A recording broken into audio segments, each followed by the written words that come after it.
Hello everyone. I'm glad to see you on my channel. The story I'm going to tell you today is pure. It is true that all the bad things that happen in life happen for a reason. It is said that we can appreciate the good things, the things when they happen to us. I hope you enjoy this story. I wish you a pleasant viewing experience. Carol Johnson shook her head silently as she sat visiting her neighbor at a modest table with cookies and a mug of tea. Emily only soothed her 1-year-old son Michael, and afterward Sam cried as well. The children were only 7 months old and had already lost their father and their mother, the sole breadwinner of the large family. At 25, Emily was left alone with 3 little ones who happened to be born on the same day and year. "You're my everything," John often said to his wife during his lifetime. "If you only knew how happy I am. You're all my wealth, and raise them all up," Emily whispered, afraid to wake the children. Lily was always the first to start crying, and then her brothers would start crying.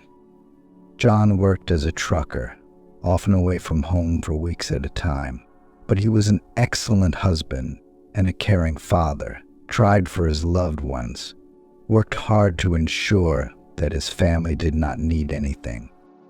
Now Emily could only remember the embrace of her beloved husband. His voice and involvement in a terrible accident 4 months ago took John's life. No one believed it could have happened. At the time, the only person by Emily's side was an elderly neighbor who came to the rescue and helped her with the little ones. "I understand, dear. I lost my husband early myself. We didn't even get to have babies," Carol Johnson stroked Emily's hair as she cried on her shoulder. "But you have 3 of them. You have to manage somehow. Do you even have anything to live on?" "Well, John and I have been saving for a new place to live," Emily shared, wiping her face from her tears. "We're living on those savings for now, and then there's the unknown. How am I going to look after them and work with them? I don't understand." Carol was silent at first, pondering the thought. Then she suggested, "I could look after your kids. You get a job first, and then you can put them in daycare." "Really?" Emily was confused, not expecting such a generous offer. "Carol Johnson, can you do that? There are 3 of them, after all, and they roar amicably at every opportunity." "I can do it. You just try to get a job somewhere fast." "Thank you so much." Emily thanked her roommate profusely, hugging her tightly. "I've already looked at one option, a private firm." "No, you better find a government agency. It's all legal there. I heard that our civil registry office needs cleaners. What's not a part-time job for a young mom?" Emily realized she had no choice. Who would hire her, an orphan, for a good position? She didn't know much about anything. How hard was it without John? It seemed like fate was testing her on purpose. The apartment, issued by the state after adulthood, required repairs, which consisted not only in finishing the walls, but in replacing the windows and other things. The old wooden frames let in a draft. Emily had to push rags into the cracks and tape them shut to keep her fidgeters from catching cold. Emily successfully interviewed for the receptionist position and started work.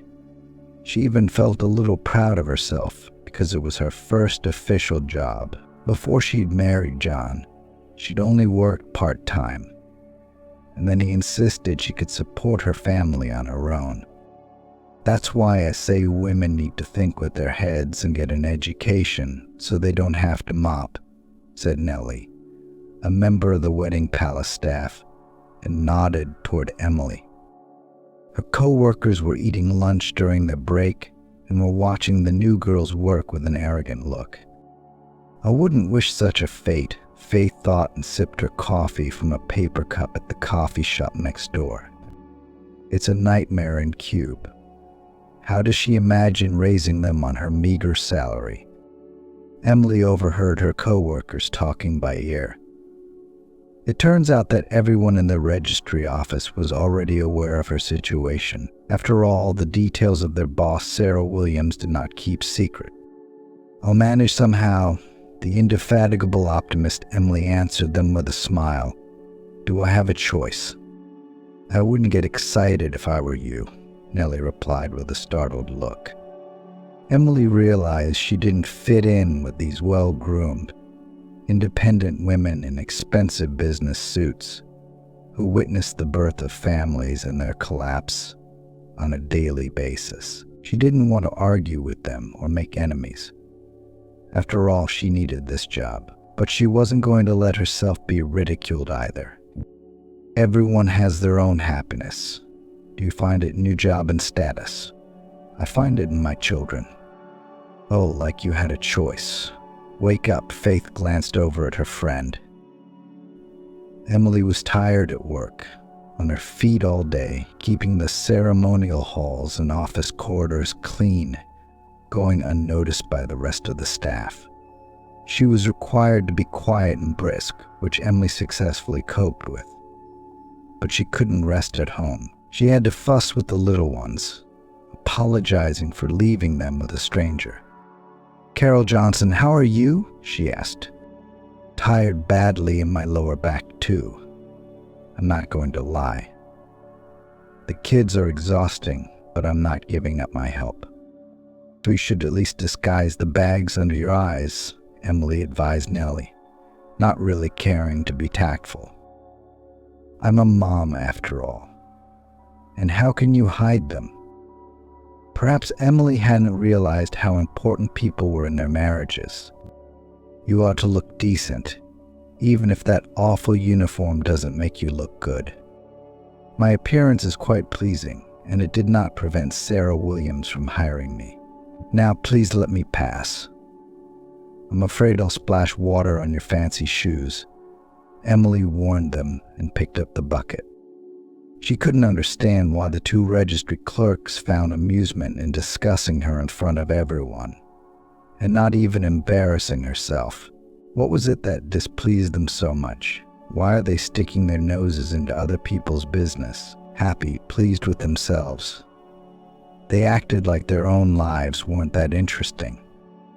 Emily had been working for over 2 months, and even though she tolerated the bullying comments of insufferable coworkers, she was making her own money to support her family, even though she was disadvantaging herself in many ways. She didn't yet know what Vera and Nellie had prepared for her before the wedding of the daughter of a banker, whose name was not an idle one in their town. Emily had just scrubbed the reception hall with white columns decorated with fresh flowers. "If Sarah Williams notices we splashed water on the tiles, she'll kill us," the girlfriends giggled, anticipating the spectacle. But the supervisor was too busy attending to the bride and groom, who were anxiously awaiting the moment of the signing. Emily had never seen such a lavish wedding before. Jessica looked like a princess in her white lush gown. Ryan looked just as good next to her in a dark suit of expensive fabric. Tall, handsome, with eyes in love. Only around his fiancée's parents he felt constrained. They thought that Jessica was making a big mistake, linking her life with this commoner. That's what Patricia Stevens, the future mother-in-law, called him.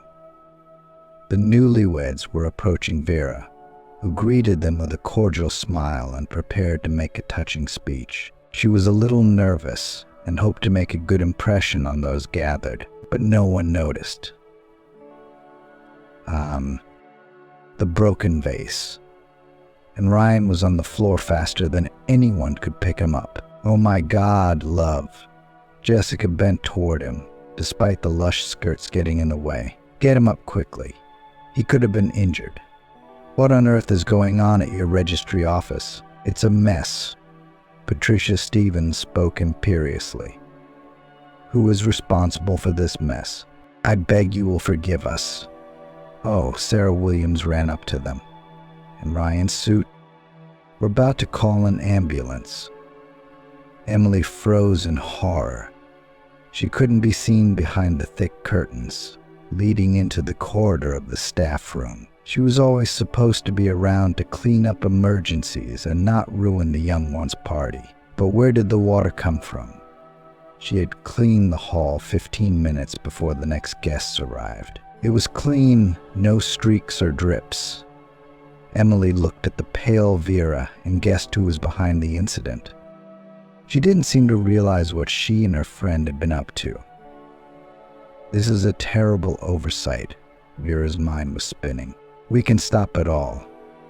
No need, it's fine, Ryan assured everyone, rubbing the bruised back of his head. Nothing is going to stop me from marrying my sweetheart today. Jessica smiled dazzlingly and kissed her fiancé before the registry office staff asked for it. Someone in the crowd of guests whistled deafeningly, and the atmosphere diffused. Let's get on with it, Patricia Stevens commanded. The rest of the ceremony followed the usual script. Sarah Williams apologized to the Rich family for a few more minutes, and then found Emily. Already from afar, she threw lightning bolts at her with a look. Are you trying to get us all sued?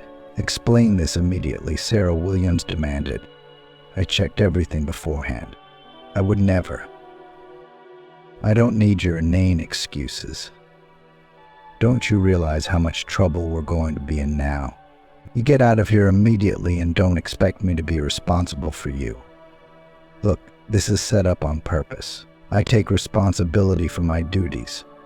But Sarah Williams wouldn't listen to anything. She was so angry that there was no way Nellie and Vera would have confessed to what they had done. To keep her job, Emily couldn't convince her bosses. She packed her things and went home. Earlier in the transportation, large tears. She felt devastated. There was so much on her plate that Emily didn't know what to worry about first. Now she was once again left with her babies. Realizing that she was giving them her full attention, and realizing that they were the most coveted employees in any office. After all, she didn't even have a completed education. Do not worry, you will find a place where you will be appreciated, encouraged Carol Johnson, neighbor. But Emily found that hard to believe. Even after talking on the phone, they wouldn't take her anywhere. The Human Resources Department thought that the mother of 3 children will constantly ask for sick leave, because for her kids will always be in the first place. On another afternoon walk with a wide stroller for her Lily, Sam, and Michael, Emily noticed a familiar face in the square by the fountain. It was no longer in operation in October, but people still circled around the beautiful structure. Emily stopped, determined not to be seen by the man she recognized as Ryan. But he noticed her and rose from his seat. Don't run away. I don't hold a grudge against you, he pronounced as he quickly caught up to Emily. I heard you were fired after that incident. My mother-in-law said it several times during the banquet. Like that's something to be proud of.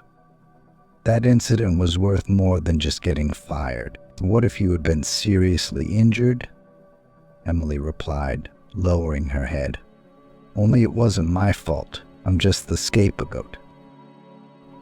The conversation took on a life of its own. Emily didn't even notice Ryan Gumilev sleep in the fresh air of the kids, coaxing her to sit down with him. Patricia Stevens is cruel to anyone she doesn't consider family. And I'm no exception, he shared. I don't know by what miracle Jessica and I got married in the first place. Her parents were furious, but Jessica wasn't used to settling for less. I'm sorry, but you don't look like a happy family man, Emily observed.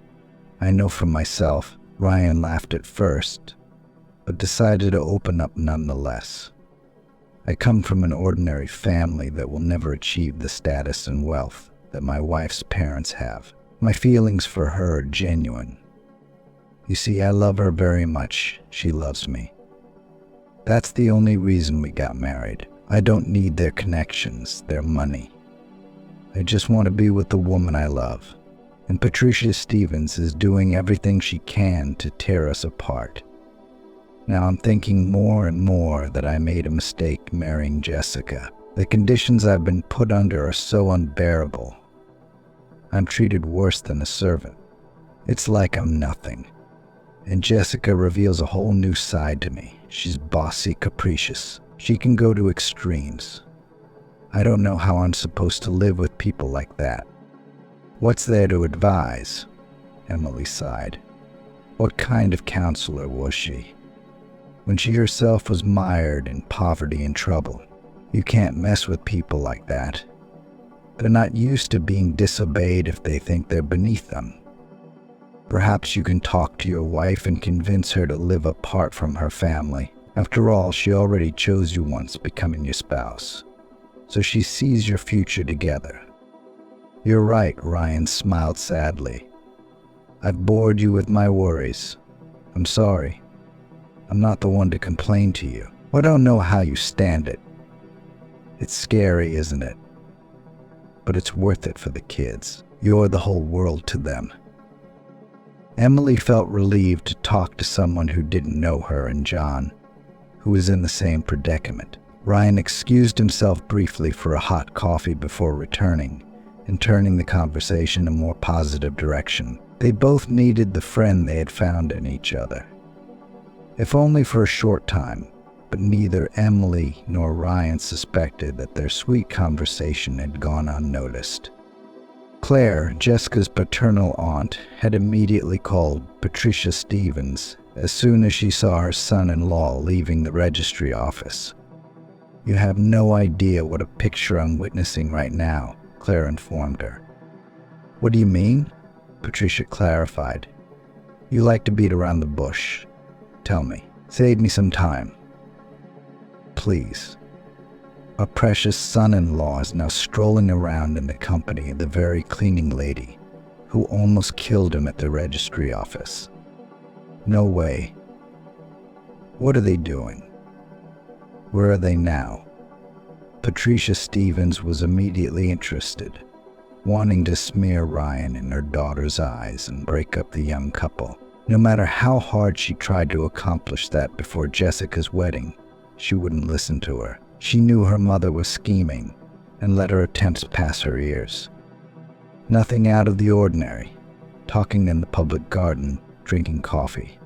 Sounds like a friendly meeting. Only what could they possibly have in common? Thank you, dear. Patricia smiled into the receiver. You really helped me out a lot. Even though she'd gotten the chance to turn Ryan's meeting with Emily inside out, she felt resentful that her son-in-law had chosen some simpleton over her daughter, but that was right up his alley. It was nice that he realized it himself. Patricia Stevens' mind was seriously occupied with plans to upset her daughter's marriage. When Ryan got home, he was on his usual behavior, trying not to antagonize his mother-in-law. And how did you spend your day off? Jessica inquired in a level voice. Had a restful vacation. The city is beautiful this time of year, Ryan replied briefly. Just took a walk through the fallen leaves. He decided not to talk about his meeting with Emily. He knew how outraged Patricia Stevens had been after the incident at the registry office, so he could have added to his new acquaintance's problems. But she found it odd that Ryan hadn't said a word about the meeting. What was his connection to that girl? What would make him meet her without telling anyone? Patricia Stevens decided to play on the fact that her son-in-law was a compassionate man. She contacted Sarah Williams and got Emily's phone number and address from her. Again, I apologize. It was my fault for allowing such a clumsy employee to work. Sarah spoke in a sweet voice, trying to butter Patricia up so she would have no more complaints about their facility. Don't worry, I realize how often there are bad employees. In my day, I had to work hard to rid our firm of her kind. I have no complaints about you. Don't worry. Patricia asked the maid for her cell phone and sent Ryan a message. "Ryan, hi, it's Emily.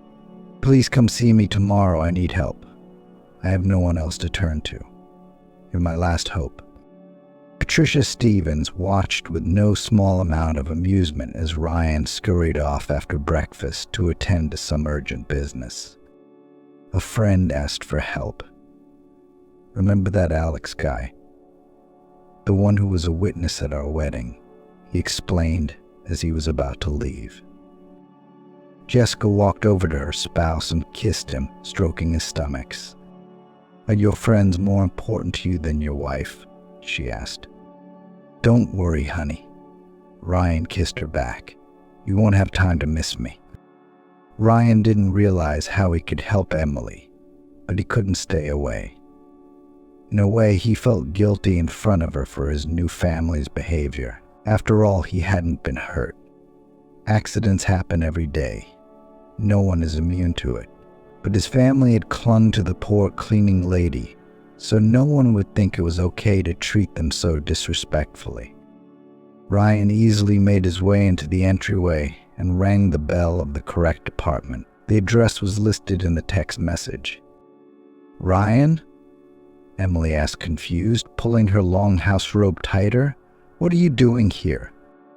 "You're the one who asked for my help." The man was perplexed. "Look." He showed her the text of the message, but it did nothing to clear things up.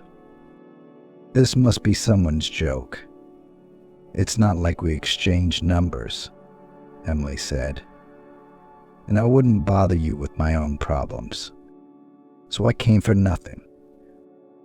"Not for nothing. You're just in time for breakfast." Emily opened the door. "Come on in if you have time. I have rice porridge and cottage cheese pancakes, store-bought only." Ryan, sympathizing with Emily and her living conditions, thought if he hadn't worked at Jessica's firm, he might have found a good position for her. Only Patricia Stevens wasn't likely to be happy with her after all. "Careful," Ryan mumbled softly, helping up little Sam, who was hovering around the table with his brother. While Lily sat on her mom's lap, Emily smiled tiredly as always. "They don't let me eat in peace." At this time, Patricia moved on to the next part of her plan. She was alone with Jessica and began in a soft voice. "Listen, daughter, your Ryan isn't at a friend's house right now. He's at another woman's." "What do you mean?" "Aren't you tired of picking on him yet?" she replied in a tired tone. "I don't have time for that right now. I want to rest. And I want a good husband for you. Do you think I'm lying?" "I have proof of it, but you have to come with me." Then Emily was surprised at the unexpected ringing of the doorbell. For the second time that day, she wasn't expecting guests, and Carol Johnson always knocked on doors so as not to wake sleeping babies. But Patricia Stevens flew into the apartment, pushed Emily aside, and headed straight for her stunned son-in-law, who rose from his seat. "What are you doing here?" Jessica asked. "Shut up," Patricia commanded. "So this is the friend you go to in the evenings?" "Jessica, what did I tell you about?" "What are you talking about?" "I'm just here visiting," Ryan tried to explain himself. "What, are you cheating on me with her?" Directing a furious glare at husband, Jessica shouted. "Stop it right now.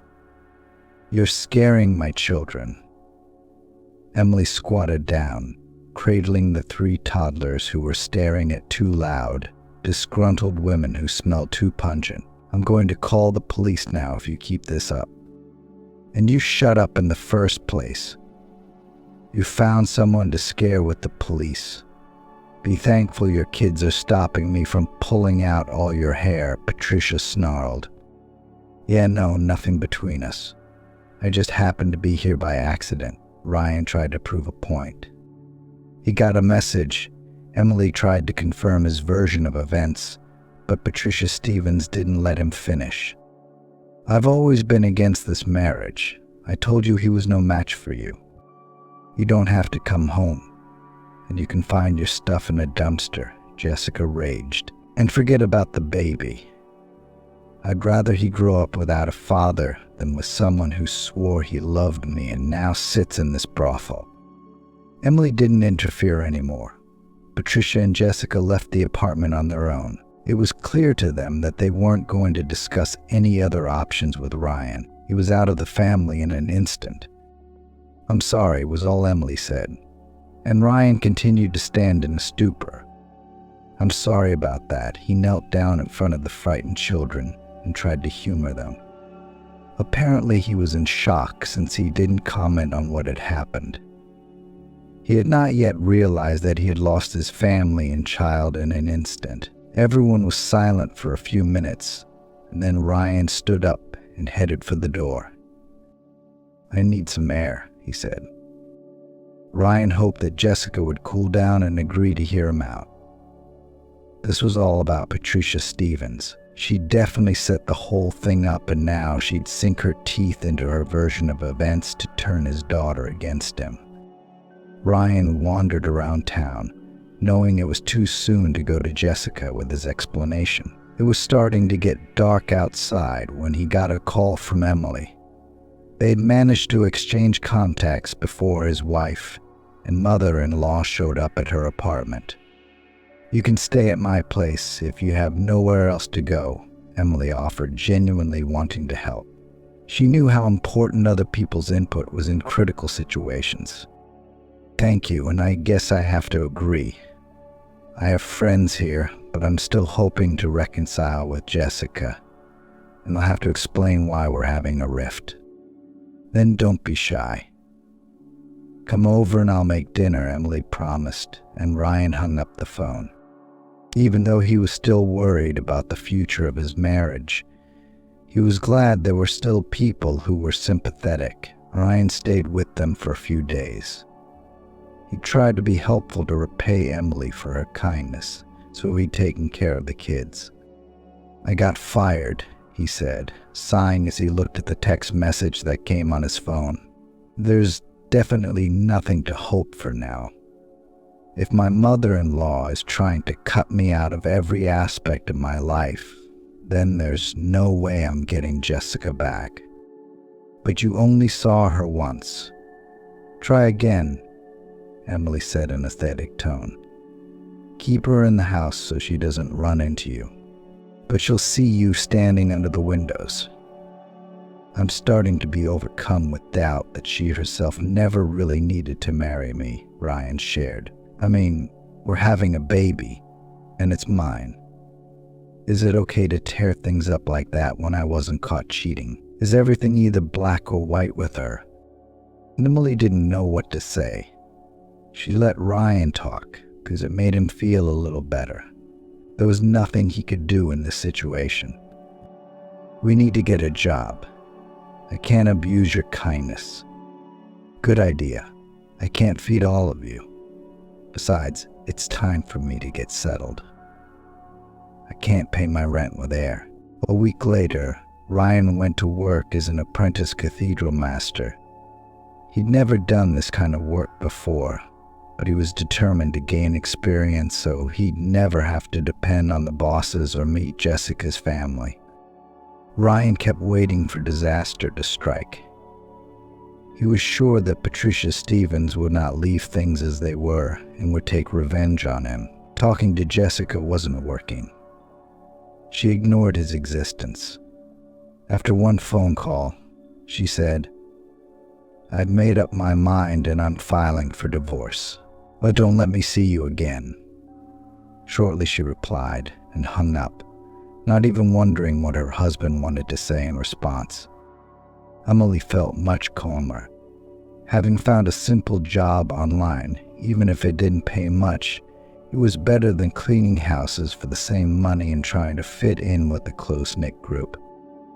"Now watch the babies, you finish up," Ryan would tell her, locking the door to the kitchen to leave her friend in silence. They were doing pretty well living as roommates, but he needed to think about renting his own place so he wouldn't compromise Emily in the eyes of others. Stay as long as you need to. Take your time, Emily assured him. It's much easier for me with you, and I always have someone to talk to. My circle is thin since I had my baby. I didn't have many girlfriends as it was, and now they have completely different interests. I'm glad you said that. I've gotten used to both you and the babies. It doesn't hurt me as much when I'm fiddling with them. After all, Jessica is carrying my baby in the same town, and I can't be around him. And you guys are like my family, Ryan said. And he didn't just grow attached to Emily. He had deeper feelings for her, but he wasn't in a hurry to admit them to himself or to her. He just enjoyed the time they spent together and Emily's smiles, and he would be around for as long as she would let him, even if they didn't become truly close. By the time Jessica went to the clinic for preservation, Ryan and Emily had fully realized their feelings and were living together as a family. I can't believe fate brought us together like this. Ryan lay in bed with his lover and stroked her shoulder. We both used to be so happy before, and then all of our losses. But now we're happy again. And I'm happy about that, Emily said softly so as not to wake the sleeping children. Ryan adored them and considered them his own, spending all his free time with the little ones. It was early morning. Emily headed to the kitchen to brew a strong cup of coffee and walk her lover to work. Ryan was now a master shoemaker himself, renting a small space where he worked alone. The income was not bad, although at first the couple did not hope for it. Oh, and Emily was contributing to the overall budget. You don't have to work so hard, Ryan consoled her. I make enough, and you spend time with our kids and don't forget to vacation. There's nothing wrong with me. I'm a mom. Emily smiled tiredly as she walked him to the front door. Ryan was pretty excited when he found out about Jessica's labor. She had given birth to a healthy baby boy, but they hadn't given him a name, nor was he even allowed to wait in the hallway for his son to be born. He had to coax the secretive clinic staff to tell him at least a little about his baby. She'll calm down, Emily told him. She's become a mother after all, and she understands how you feel. Just wait a little while, and you'll be able to see your boy. But months went by, and Jessica didn't respond to his requests to see the baby. Ryan couldn't afford to sue such a family, so he could only watch from afar as Jessica left the house for walks with the stroller. Ryan was glad he wasn't alone. Growing up with 3 kids who didn't call him daddy never let him get bored. Let's go to the playground, the 3-year-olds coaxed every time he had a day off. Daddy, please, Lily begged in her thin voice. She had the strongest influence on her parents because she looked like an innocent little angel in front of her fidgety brothers. Walk, walk, yelled Michael, tugging at his father's pant leg. Now I'll gather you all up, Emily said with a smile, and let's go for a walk, or you'll drive Daddy crazy. The neighbors had long since grown accustomed to the modest couple. They became spouses a year after the beginning of their relationship. At the festive dinner invited the closest friends, neighbors who were sincerely happy for their union. Emily and Ryan lived soul to soul, shared with each other all the excitement. They solved problems together and tried never to be discouraged, setting an example for the children with their optimism. From time to time, Ryan's sister from a neighboring town with her family came to visit them. After all, it was easier to do it in their own car. Ryan and Emily, though they didn't need money, but they didn't spend a lot. They did, however, splurge big time. When it came time to pack their little ones for school, they drive me crazy, Emily complained to Carol Johnson after she redid her homework with her first graders. I remember fighting with my daughters. It was hard for them to keep still at first, but then they get used to it. The main thing is to stick to the schedule, despite the difficulties, Carol replied. The first school year ended successfully. Sam, Lily, and Michael moved on to second grade with good knowledge and a thirst for learning new things. And over the summer, the couple was able to purchase a comfortable car that Ryan used to drive the children to school in the mornings. "Someday we'll have another baby," he told his wife. And Emily agreed. "Of course we will. But let our little ones grow up a little more, or I'll go crazy." "Absolutely, honey," he agreed one day while waiting for the kids after class before school. Ryan noticed a stubby first grader standing lonely not far from him. The child was clearly not from a well-to-do family, because his uniform was not the newest and neatest. He was eating leftover buns from the cafeteria and seemed to want more. "Hey," Ryan addressed him, "if your parents are running late, I can get you something until they get here. Want some?" The boy nodded silently. When Ryan returned to him a few minutes later with a juicy meat pie, he pounced on it before he could even thank him. Ryan didn't like what he saw. It looked like the kid was clearly starving, and the parents didn't seem to care. "His name is Nick," Ryan told Emily, and she shook her head. "Look after him, buy something tomorrow." Poor boy, and where does the school look? Don't they know what's going on with their student? If his family situation is as dire as you think it is, they should have sounded the alarm and involved the child welfare authorities a long time ago. "He's scared, but I'll try to find out more about his parents," her spouse replied, understanding her outrage. After receiving another treat from his kind uncle's hands, Nick became more talkative. "What's your last name? And where are your parents?"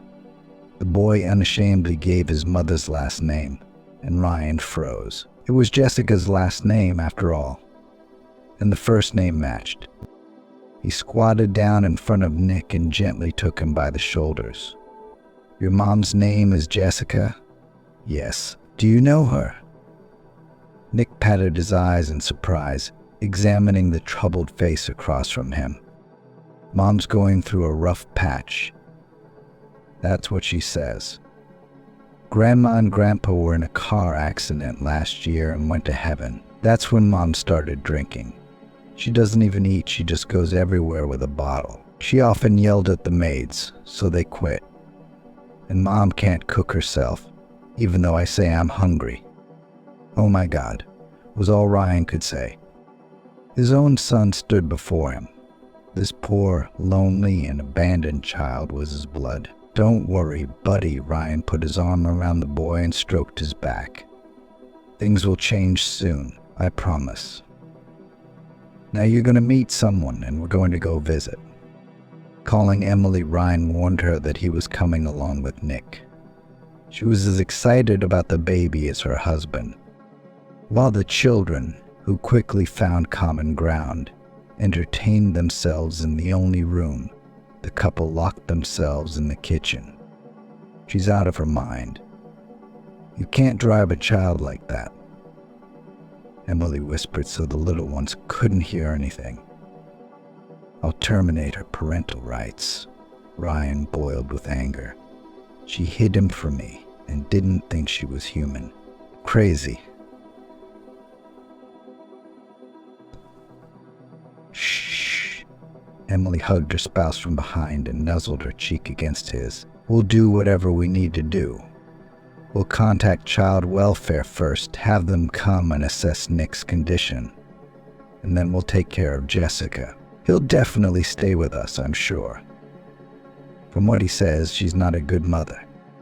However, Natalie Anderson, who arrived at their apartment from child welfare, told Ryan of the big hurdle. There needs to be a DNA to test to establish your parentage to Nick. "But it's already clear," the man said indignantly. "Jessica was pregnant by me. We conceived a baby boy right before the wedding. Understand you need documentation, not just words. And if you're not the birth father, there may be difficulties in getting the boy into your custody. And first they will find the real father or other blood relatives. Until then, he will live with his mother. It took 2 weeks to wait for the test results. During that time, Ryan became exhausted and made an enemy in Jessica. She stalked him, often drunk, waiting outside his house as he seated Lily, Michael, and Sam in the car before class, and pounced on him with accusations. "You're trying to take the last thing from me. Look at what I've become. I'm miserable without Nick. I won't survive." "Stop drinking and things will get better," Ryan answered her without pity. "You hid your son from me, but I put up with it. I thought you'd take better care of him, and you're just a terrible mom." "Dad, is Nick going to live with us?" the children asked, interested in Jessica's antics. "I hope so. And don't be afraid of that aunt, she won't hurt you. I promise." Emily and Ryan sat in front of the laptop, about to open the file with the DNA test results sent from the lab. Both were visibly shaken, but they supported each other by holding hands. "He's not mine," Ryan said quietly, and then it didn't immediately come to him what that meant. Jessica and her family were deceiving him. But why? They were treating him like he was unworthy of respect, and they were always leading him around. He wanted to be a father. He'd been trying to get Nick to meet him for years, and they didn't even tell him the bitter truth. "Who are these people? Why did they torture you?" Emily asked the burning questions. "No, that's not going to stop me. Nick is trusted to us, and I can't leave him to a worthless mother like that." Ryan stood his ground. "Do you want to adopt him if the birth parents refuse?" "I do." "Would you be okay with that?" he asked his wife hopefully. "I don't mind. I can see how attached you are to Nick, and there's plenty of room for everyone. We were planning to buy an apartment with a mortgage. We had not yet used the maternity capital." The guardianship authorities were surprised at the determination of the couple, who had already raised 3 children, to take responsibility for Nick. He did not have his own father. It was not possible to find him.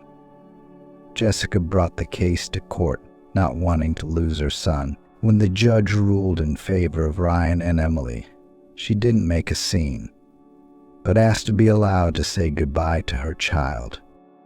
"I'm sorry, honey." She knelt down in front of Nick and wrapped her palms around his little face. Nick did not answer. Silently, he stared into her eyes and cried. Then Ryan led him away. The boy quickly got used to his new life. In his new family, he didn't cause any problems. His older brothers and sister looked after him and helped him with his lessons. Lily liked to study the most. And the boys got a new brother to build tall towers out of Legos. Ouch. Ryan grabbed the back of his chair from the sharp pain in his lower abdomen. "So what's wrong with you?" Emily asked worriedly. "Started feeling pain lately, but I haven't told you." "What kind of pain?" "It's about your health," Emily said sternly as she helped her husband to the couch and lay down. "I'll make you an appointment with the doctor. It's better to find out than to suffer through serious complications." While the kids were at school, Emily drove Ryan to the clinic. After examining him, the doctor sent him to get tests and undergo a few more procedures. After waiting for the results, the couple drove to the clinic again with a misgiving. "I'm afraid I don't have good news for you," the doctor said in a rather calm tone so as not to scare Ryan too much. "You don't just have inflammation, you have a tumor." He picked up a scan from the table and showed it to Ryan. "There, you see, but it can be surgically removed." Ryan couldn't believe what he was hearing. He had a tumor. How could that be? He's not even 36 yet. Surgery. Will it definitely get this stuff out of my system? He asked in a low voice. I'm not going to hide it. The surgery isn't easy, but we have excellent specialists working here. They'll do their best. Ryan didn't wait for a straight answer. Of course, there are always many factors that determine the successful outcome of the surgery. Emily struggled to hold back tears. She didn't want to upset her husband more, lest he think he was doomed. That's why we couldn't conceive, her husband told her. It was a wake-up call, and I didn't realize I needed to go get checked. Maybe the situation wasn't that dire back then. It's not dire now, Emily insisted. I mean, we have money. The ones we've been saving for a place to live. And soon a date was set for the surgery. The children didn't want to stay with Carol Johnson. They contacted their mom at the clinic that evening. They behaved calmly. They didn't ask any annoying questions. When are we going to see Daddy? Barely regained consciousness, Ryan was seen by doctors and given a disappointing statement. Unfortunately, the problem is not completely fixed. Surgery is not magic. You'll need expensive treatment and then rehabilitation. Otherwise, the disease will progress. Those were the words Ryan dreaded hearing the most. He was desperate. Emily was crying, no longer hiding her grief. She couldn't lose another loved one. We have nowhere else to get money, he complained to Carol Johnson. We've used up all our savings, borrowed from everyone around us. The bank won't approve a loan for me. I won't be able to make the payments myself. Emily was clutching her head. She was absolutely distraught at her helplessness.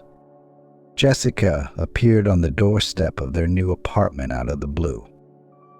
What do you want? Wasting no time to be polite, she asked Ryan's spouse. Can I come in? I'm on business. Come in, the women settled in the kitchen. Emily, out of habit, offered her guest tea and set a treat on the table. And you look much better than you did last time, she remarked, eyeing Jessica. Thank you. I'm glad it's noticeable.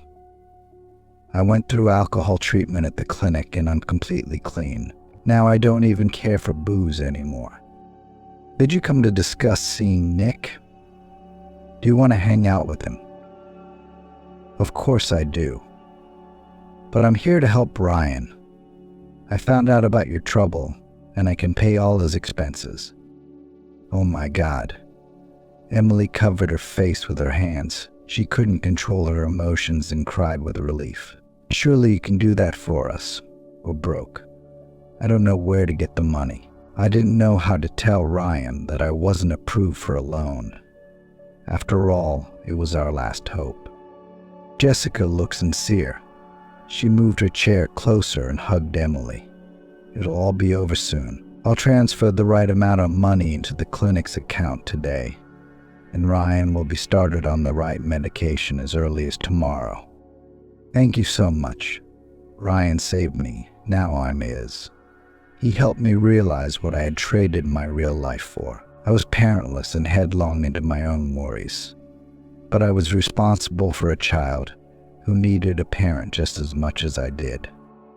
And Jessica openly admitted her guilt. If Ryan hadn't taken the case to court back then, I would have gotten my hands on myself, and my child would have been miserable for the rest of his life. You can be proud of yourself, Emily pronounced. You did it. Not every addict manages to quit, and you recognized your mistakes and you made it. Ryan will be happy to see you. You have a lot to talk about. The next day, there was a whole delegation in Ryan's room. The doctor warned the kids not to make too much noise, but allowed them to see their father for support. Hey, Jessica, what a good girl you are. Thank you. Jessica sat smiling along with her ex-husband's family. She could see their smiles and genuine concern for each other. There was harmony and love in this family, all of which she smothered with her own hands. Jessica had believed her mother and let her decide her own fate, and she could be just as happy now. Fortunately, Nick was in contact with her, and Ryan offered to let them see each other if they both wanted to. With the necessary medications in place, Ryan was discharged. 2 weeks later, he was recovered and even raring to go back to work. The kids were excited to have Daddy home and were always there for him. They greedily caught his attention. "I'm so glad you're home." Emily kissed him. She snuggled up to her spouse, looking at the kids having fun on the carpet. "I was so afraid you'd be gone." Gradually, the pain of the shock she had experienced began to be forgotten.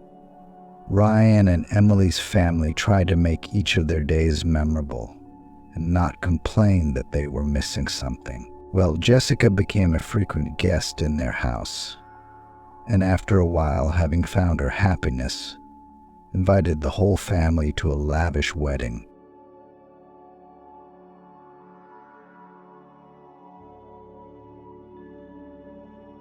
Emma remembered very well how her father left the family, trying to take almost everything that could be taken out of the apartment. She then returned quite late from celebrating her friend's birthday and almost fell, tripping over a pile of equipment and things, for some reason piled at the threshold. The girl even thought that someone had gotten into the apartment and was about to jump out into the entrance, but she heard the voices of her parents coming from the large room, which served as both a bedroom and a hall for receiving cheerful companies on holidays. Hastily taking off her boots, hanging her jacket on a hanger and throwing her backpack on the floor, Emma went to find out what was happening. And I found a strange and terrible picture. The parents quarreled as much as never before and did not even pay attention to the daughter who looked into the room. Emma, instead of her adored father, seemed to suddenly see a completely stranger instead. Cruel, screaming, with a pulsating vein in his neck. It seemed that this angry stranger would right now begin to destroy everything in the apartment, but instead, he methodically walked around the room and collected things, without ceasing to swear with his wife. "Why did you decide that I was suitable for the role of an idiot? When were you going to tell me the truth? Never. Why were you so sure that I wasn't going anywhere? I thought that I was a complete fool and even stopped hiding my adventures." "That's great. Don't think that this will continue. If you file for alimony, you know I will challenge it. Let them do the examination. I now know that all these years I was raising a daughter who was not my own." Emma froze on the threshold, shocked by such strange news. But the girl's mother did not look confused or offended. If she had cried, claimed that a mistake had occurred, and offered to double-check everything, but no. The woman answered her husband no less aggressively. "Oh, Andrew, you made me laugh. He doesn't want to pay child support. Will you demand an examination? Who will you make worse off from this? How are you going to explain to Emma that she is no one to you now? Will your heart not yearn for her? Remember how great you play with her, go skiing, even go fishing in the winter and go in the summer. What? Will you forget all this? Will you throw it out of your head like garbage from a bucket? Good father." I instantly forgot my daughter. So the man furiously threw everything in his hands onto the floor and swung his hand to hit his wife, but resisted and shouted, "18 years him. How can I still treat her if she is a clear reminder of your sin? You knew that I wouldn't forgive betrayal. Why then did you force me, although there was a risk that everything would be revealed, to raise someone else's child? Couldn't you wait for me? I went on long flights for the sake of my family. I tried to earn more money so that you wouldn't need anything. When Emma was born, I began to work even more. Why, with a child in the family, you need so much? But now I don't understand why I sometimes didn't sleep for days. It turns out that I didn't have a family. Only the wife is out for a walk and the child she took on the side. Andrew, well, forgive me, it was a random episode. A burst of passion, nothing more. I tried hundreds of times to explain everything to you, but I was afraid that you wouldn't understand. I'm so dread. The man even found the strength to laugh. You're interesting.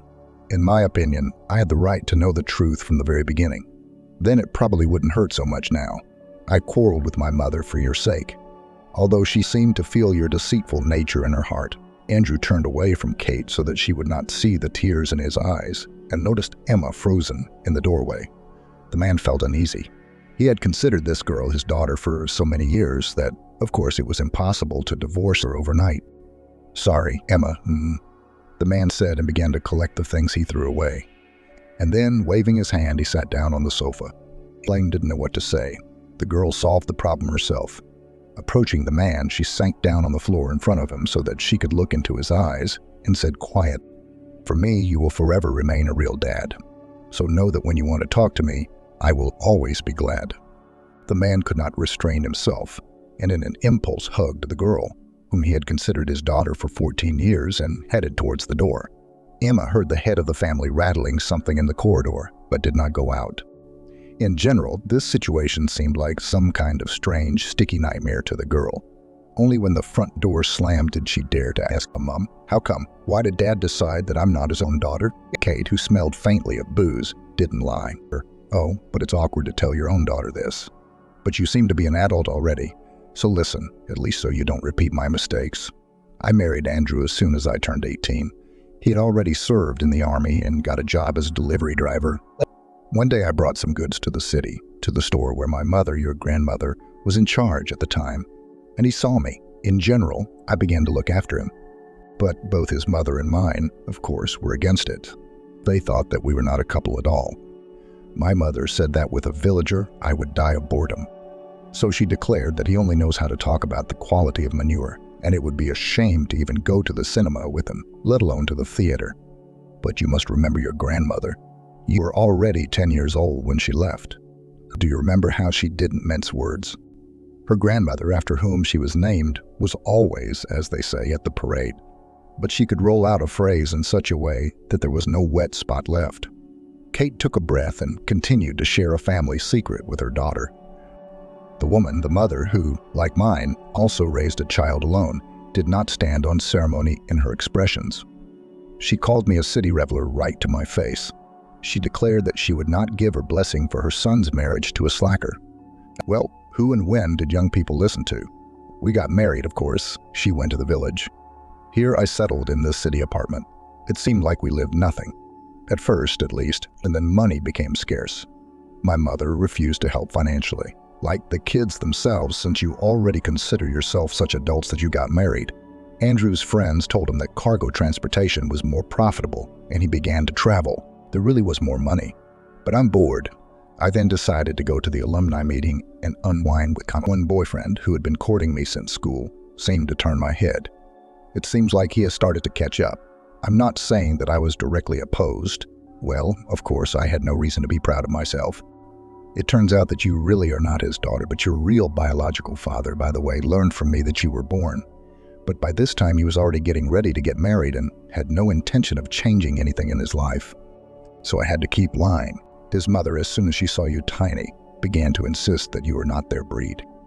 At most, she came to visit several times and made her whole face look as if she had eaten a lemon without sugar, wincing so much that it was disgusting to look at. She never invited me to relax. My mother-in-law could not know for sure that I had cheated on her son, but she was convinced of it, and she didn't need proof. Andrew, I'm sure she was constantly blowing into her ears that you were not his daughter. Yes, apparently she planted doubts in his head, although it took many years. But Andrew has changed for me today, your father. That is, not really, but in general. Xenia began to make complaints to me out of the blue that I didn't take care of the house, that I was returning from work drunk. He began to reproach me for setting a bad example for his daughter, that is, for you. In general, I couldn't stand it in the heat of the moment. Blurted out everything that I had been keeping secret for a long time. Blurted out that you were not his daughter. So stupidly, with your own tongue, you destroyed the fragile balance. What, Emma? Are you going to blame me for not being able to save my family? The girl did not understand what to do. She was drawn to her father, and paradoxically, she also felt sorry for her mother. And it was also incredibly painful that the familiar world was collapsing. In Emma's class, there were many students from single-parent families. They seemed to be trying to pretend that the presence of both dad and mom together was indifferent to them. But the girl still caught the inadvertently manifested notes of envy. Emma was sincerely happy, considering her parents quite happy. Until this evening, her family seemed like a calm haven to her. And now it turns out that there was no idol, total pretense. There was nothing left of Emma's good mood with which she crossed the threshold of her house. It's an unclear, and therefore even more frightening, prospect loomed ahead. Before the court hearing, at which Emma was supposed to be asked which parent she wanted to stay with, Andrew approached her. He did not look the girl in the eyes and said, "Now, when I'm not traveling, I live with my mother in the village. It's cheaper and more convenient. I won't object to the payment of alimony, but you understand that I won't be able to take you in with me. Moreover, you are aware of the whole truth, and I'm afraid you won't find a common language with my mother. I raised you, but for her, you are a complete stranger. So ask the court to live with your mother." Emma flared up and, without being embarrassed by anyone, shouted, "Man, fuck you with your alimony. And a crazy grandmother who I don't even remember where to go. I don't need anything from you. I'll get by." Kate, who was talking about something a little further away with an acquaintance she had met by chance, jumped up to her daughter and almost ex-husband and took the enraged Emma away from Andrew. The girl, sobbing, asked, "Now let's live without his help. I don't want to see him anymore since he decided to eliminate me from his life." The divorce procedure for Kate and Andrew did not take much time.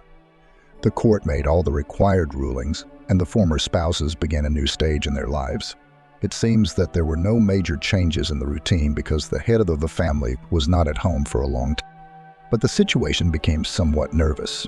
Kate, like many women, after the fateful changes, got a new haircut and began to pay special attention to her appearance.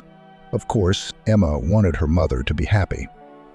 In any case, Emma did not reproach her mother, and she reacted quite tolerantly to the news, which came less than a year after the final point in the family's unhappy history. "In general, daughter, they will come to visit us this evening. Freddie, this is my friend, and his son George. I have 2 requests for you. First, help me clean up. Secondly, I want you to make a good impression on our guests. So don't dress provocatively." With this hopelessly ruined Saturday, a continuous series of troubles began for Emma. Kate literally crumbled in front of the guests, offering to try either a salad or baked meat. The lordly manners of Freddie, who presented the owners of the apartment with 2 pitiful bouquets of 3 tulips each, looking as if they were at least 1,000,000 scarlet roses, infuriated Emma. His son George caused even greater antipathy. He was only a year older than Emma, and with some pride told everyone present that he did not intend to waste time studying at school, and after finishing the 9th grade he would apply to college. Freddie nodded contentedly, listening to his son, and Kate, who always told her daughter that she should definitely get a higher education, also approved of this decision, but at the same time asked worriedly, "Well done, George, but probably in college there is no deferment from the Army." The guy grinned, "So I don't need her. I have chronic flat feet. I'm like my dad." In the middle of the evening, Freddie proposed, and Emma was offended that her mother did not even consult her, but immediately agreed. Probably it would have been easier for Emma to accept the next changes if her mother and Freddie had not decided to settle in the bride's spacious apartment and rent out the groom's home. When the guests, to the girl's relief, left, Emma, clearing the table, asked her mother, "Why did your fiancé and son decide to live with us if they have their own apartment? This is my joy, to make room for the sake of strangers." Aunt Pate was indignant. "No one will crowd you. We will accommodate George in the walk-through room. Your nursery will remain yours, and my room will remain mine." Emma tried to explain her point of view. "It still turns out to be some kind of hostel. In my opinion, this is wrong. I can't even walk in my own house without clothes in the heat. Pleasure is below par.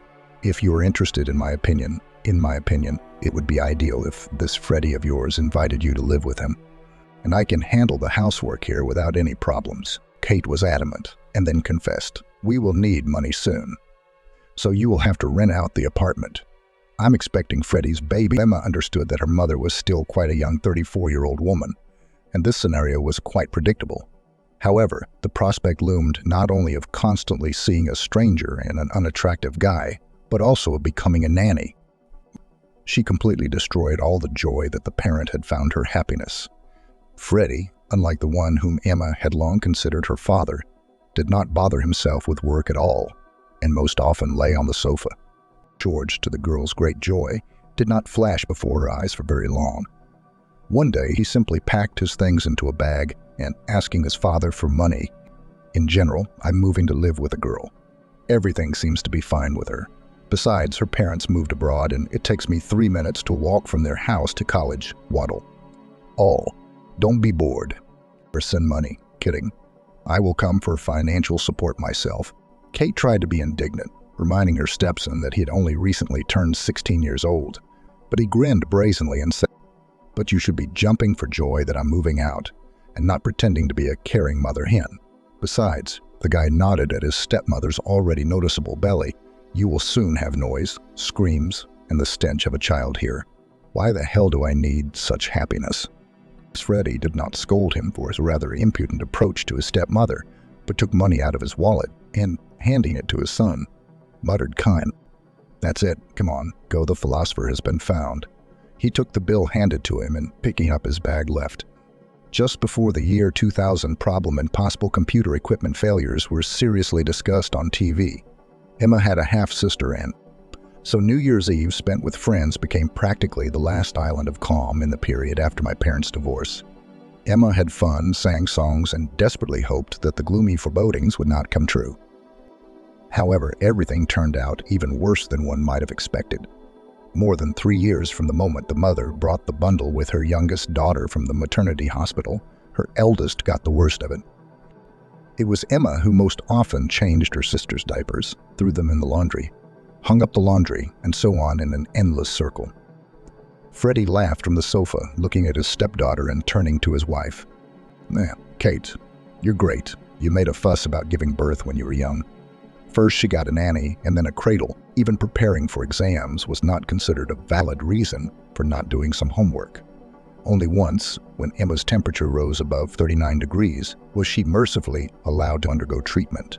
Ira now sided with Freddie in all disputes. With her tacit consent, the stepson could take something he liked from Emma's house or ask Emma for a sum of money even without a promise to give it back. And there was no question of Emma buying anything for herself without her own money. The mother-in-law generally treated the girl like an empty place or a servant, and when visiting, she never brought the girl a single apple. Although despite the fact that he lived separately, she carried early fruits and sweets in bags to her adult grandson and her own granddaughter. Freddie then picked up the gifts intended for George and took them to his girlfriend's apartment. Simple-minded Anne, who from infancy saw Emma next to her much more often than her mother, treated her sister with the gifts she had received. But the girl didn't have the conscience to eat the child. In such conditions, Emma considered entering a pedagogical school on a budget to be a real miracle and made every effort not to be expelled from there. However, this became increasingly difficult. Another morning in the family began with a scandal. Mom shouted that it was time to get up and take her daughter to kindergarten. The girl resisted sluggishly. "Mom, but I can't do it today. I don't have the strength." Asked Freddie to take his own daughter, by the way, at least once. "Yesterday, after everyone else, I washed the dishes again. Only at 4 am I printed the abstract. I have my second day today, so I can easily sleep longer and not trudge through the disgusting weather to this equally disgusting kindergarten." Emma also wanted to add that she actually didn't ask Anne's mother to give birth, but she bit her tongue just in time. It was not the girl's fault at all that the main concerns about her were dumped on her older sister. However, even without this phrase, a quarrel broke out. Kate screamed in unison with Freddie that she, Emma, was completely ungrateful and didn't remember any kindness at all. "By the way, it's me, you slacker, who feeds and sings." However, there was nothing unusual in these reproaches. Probably, if Emma had not been so tired, she would have remained silent, as happened most often. But everything just came together. Workload with studies, part-time work, household responsibilities, generously placed on her by the rest of the family, irritation from the invasion of a strange man's apartment, and lack of sleep formed an explosive mixture. The girl fell asleep from fatigue, as she was in her home sports suit, jumped up sharply and, standing in front of her stepfather, began to reprimand him for everything that had accumulated. "Something I don't see is that your highness is overworking. Your mother is carrying everything on herself, and it's getting to me too. I really love Anne, but Freddie, it's time for you to do something for your daughter." "Oh, drone, that's who you are." The girl instinctively dodged, noticing how her stepfather's palm was flying in her direction, deciding to slap her in the face. Walking past her mother and running out of the room, Emma found George in the corridor. Friends that the guy was just taking off his shoes and muttered in greeting, "Let me eat it. I haven't eaten since yesterday's lunch. She started a scandal with me out of the blue and didn't even let me go home. I've been staggering all night and my stomach is just cramping from hunger. Come on, get moving. March to the kitchen. By the way, what's the food today? It would be nice to have some soup." Do you have any candy for tea? If not, go to the store. Emma, already angry about the quarrel, did not stand on ceremony. And what you brought with you is what you will eat. Ends of the hallway, where a new squabble threatened to flare up. Freddie has already come out. He asked his son, me, why did you show up without even warning? Where else should I go if you, my only relative, live here? In the gateway, perhaps to live. In short, you'll have to make room. Now I will live here too. Emma's mood was completely ruined. One could not even dream of going now and at least getting some more sleep or just relaxing. George will definitely start eating plates now, turn on the TV at full volume, laugh, and make belching sounds. The girl muttered. I'll take Anne to kindergarten, immediately grabbing a backpack with rags. Emma led her little sister to the kindergarten, answering the girl's numerous questions along the way. However, the girl thought in her mind, how will everything fit in the apartment now? Just in the walk-through room, which George seemed to have previously wanted to give away. Anne has settled down, but now she will have to free up the territory for her blood brother. It's somehow wrong to place a girl's bed next to her mother and stepfather. This means that she will have to make room because it is simply impossible to get into the college dormitory. With sadness, the girl thought about the man whom she had long considered her father. However, after his mother divorced him, Emma saw Andrew at most 5 times, and even then, somehow in a hurry while running, passing by, he handed her gifts and, without even really talking, moved. For more than a year now, he had not seen her at all. The last conversation on the phone was crumpled. As the girl understood, Andrew was trying to cope with a personal tragedy, loading himself with work beyond measure. Attempts to call him were unsuccessful, but there were no replies to the SMS sent. Probably, if Mom had kept quiet about the secret of her birth, everything would still be fine with them. Now the girl has to suffer for her mother's old sin. As expected, in the evening the furniture was rearranged in the apartment, and with Anne's bed there was even less free space in the already small girl's room. But there was no other choice. The girl flatly refused to be accommodated in the walk-through room, which prompted a contemptuous remark from George. Oh, you'd think someone would look at you. However, the guy was clearly lying. Emma noticed that he did not miss the opportunity to look at her unhindered. Since George moved into the apartment, the situation has gotten even worse. When no one was looking, the guy made obscene proposals to his stepsister, although he later reduced them to jokes. He hit the girl with slashes and slaps in the area below her back and laughed impudently in her face, noticing the fear in Emma's eyes. The girl repeatedly complained to her mother, who promised to deal with her stepson, but the conversation did not have any positive effect. George didn't care about Kate at all and, rolling his eyes, imagined the whole situation in such a way that it was naughty, but Emma who was pestering him. And Freddie, who was advised by his stepdaughter to reason with his son, began to defend him. And you turn your sirloin smaller in front of George, also for me, depicting holy innocence. There is generally no place to test on modern girls. Emma realized that there would be no help from her mother, much less from her arrogant husband. Sometimes George went somewhere for several days. Only then did Emma sigh relatively calmly. One summer morning, Anne was taken to kindergarten by her mother, who needed to leave the house early so her eldest daughter could sleep a little longer, gaining strength before the last exam. However, Emma was in vain to rejoice at such luck, because while she was taking a shower, George opened the door to the bathroom in the most unceremonious manner, tearing out the latch on one side. Smirking, George said to his stepsister, hiding behind a translucent curtain, "Hey, move over. Or should we start with me rubbing your back?" Grabbing the first bottle she came across from the shelf, the girl threw it at the impudent man. It's unlikely that this could have scared him off, but someone rang the doorbell of the apartment demandingly. George muttered that he had been interrupted at the most interesting point and trudged off to see who had come. Emma hurriedly put on her robe and ran into the room to get dressed, but the strength of the door did not inspire confidence in the girl. And quickly getting dressed, she took pepper spray out of her backpack, deciding to use it without any warning if George got in her way. Without even drying her hair, she began to make her way to the exit. And fortunately, she did not meet her stepbrother. Judging by the sound of the water, he was in the bathroom. The girl was furious. She was running out of patience. Of course, she could change the protection to a stronger one, but she understood that this would not solve the main problem. She is defenseless in front of George, who does whatever he pleases. The girl did not intend to become a victim, so she planned a serious conversation for the evening. Having passed the last difficult exam scheduled for that day, even better than could have been expected after the stress experienced in the morning, and thus closing the summer session, Emma was glad that at least this problem was behind her. As agreed, the girl followed her sister into the kindergarten, and on the way home she was thinking about how to start a conversation with all the inhabitants of the apartment. The girl didn't want her little sister to witness the scandal, but she could be sent to the nursery to watch cartoons. What child would refuse? Meanwhile, she will put before everyone the main question that George living in the apartment is in no way acceptable. After Anne rushed off to the nursery, Emma asked to stay in the kitchen for Freddie, who was about to go to Emma's favorite sofa in front of the TV. George clearly did not expect that Emma would dare to talk about his morning prank and immediately began to make excuses. I didn't know that the bathroom was occupied. It was obvious that he was lying, and the girl blushed with indignation. Oh, what a dunno. Didn't the fact that the water was on and the bathroom door was closed from the inside tell you anything? Why are you lying? The girl sighed in order to calm down at least a little, keep an even tone of voice and not scare Anne with her scream, and she continued. In general, George, I can't stay under the same roof with you. Nothing good will come of it. With Mom and Freddie, you still somehow play the role of a simpleton.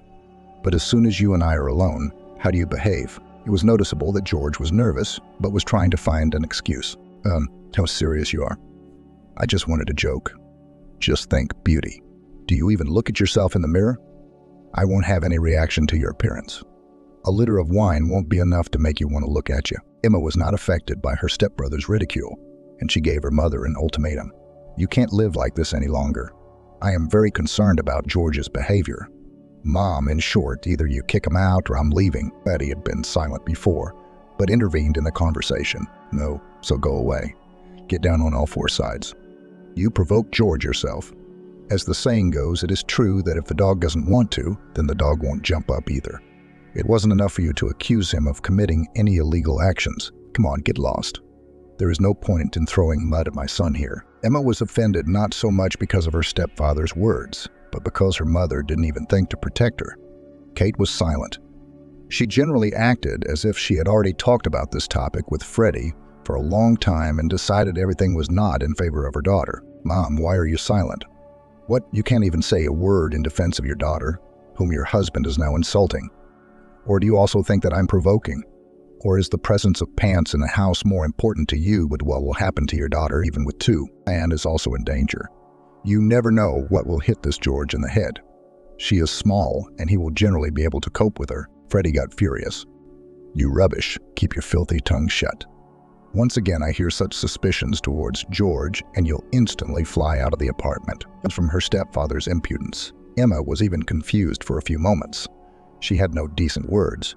And then she, trying not to scream, asked, Is it okay that this is my mother's apartment and I am registered here? How am I going to fly out of here? Maybe you and your youngest will liberate the territory. It's high time for George to join the army. But you made a fuss, somehow got him off. And now this slacker is groping me out of excess strength. So let him get out of here before I break his empty head. When will he pinch me again or dirty me with his eyes? Let this precious one go to his apartment, which is for rent, or, in the end, let him rent. Better yet, both drones, get out of here. Kate did not know how to extinguish the conflict that had broken out in the family and asked, Let us all calm down, and tomorrow we will calmly decide everything. Emma was unpleasant about her mother's attitude, but she was so tired of arguing and fighting for her right to live in safety that she didn't even wash the dishes, as her stepfather tried to order, and went to bed. Emma had gloomy premonitions. Judging by my mother's behavior, she is not going to drive any of the men away. This means she will have to leave. Okay, at least the session is left behind. You can, as an option, ask to go to a children's camp somewhere, even if not as a counselor, as long as she doesn't stay here in her home apartment, where she no longer feels at ease. There was no sleep in either eye when she heard someone approach the room. From the creaking of the floors, the girl realized that the person on the other side of the door was trampling. Apparently, he listens to understand whether the girls are sleeping or not. It seems that the situation did not arouse any suspicion. The door handle slid down, and in the opening the girl made out the silhouette of George. He walked towards her bed and almost jumped when Emma's quiet voice rang out. "If you take another step in my direction, I'll wake up the whole house. You will explain what you are doing in the girl's bedroom." He also answered in a whisper, "It scared me. I'll think something." The stepbrother was approaching, and Emma, without hesitation, screamed. She screamed at the top of her lungs, as if freeing herself from accumulated irritation and anger. The girl no longer cared. She was not stopped by the fact that the awakened Anne and the neighbor downstairs, a not quite adequate bilious man, knocked on the radiator. Emma did not stop screaming even when her mother and stepfather appeared in the room. The girl fell silent only when Kate splashed a glass of water on her younger daughter's nightstand in her face. This did not calm the girl down, but made her cough from the liquid that got into her mouth. Anne came in crying. Kate reprimanded Emma about her selfishness and bad upbringing, but the girl didn't care. Under this terrible cacophony, Emma hastily collected her things. "I won't stay here for a second longer. I seriously doubt that George showed up here in the middle of the night to ask for forgiveness. In general, Mom, I wouldn't expect you to pay for your share in this apartment or completely remove this bastard from my field of vision." Freddie looked with clearly discernible anger first at George, then at his furious stepdaughter, and did not react at all to his daughter. Kate, clutching her head, went to get some medicine, reporting to nowhere. "Lord, what kind of disgusting thing is it to organize a material showdown in the middle of the night? I need to take a sedative." Emma sat down next to Anne, stroked her head, said goodbye, and passing by the kitchen, where her mother was sitting at the table, reminded her, "I'm waiting for a call as soon as possible. I'll come for the rest of the things later. I hope everything will be safe." The girl was shaking with anger, but she stubbornly walked to the station to go to the only person who could help her. In the waiting room, Emma opened a notebook for secrets, which it seems was given to her by her neighbor in either the 3rd or 4th grade, and I found the entry among the pages of the desired one. Andrew wrote this line a long time ago, when the girl still had what she thought was a strong, happy family, and said that this was his mother's name and her address. The man promised that one day they would all go to visit her to try to overcome past differences. The girl got her bearings and bought a ticket to the station closest to the one she needed. Judging by the information, we would have to walk about 4 kilometers, but this was not what confused Emma. She thought hard about what to say to Jane and how to introduce herself to her. Your son's ex-daughter, your ex-daughter-in-law's daughter, Andrew's friend, the one he considered his daughter for a long time.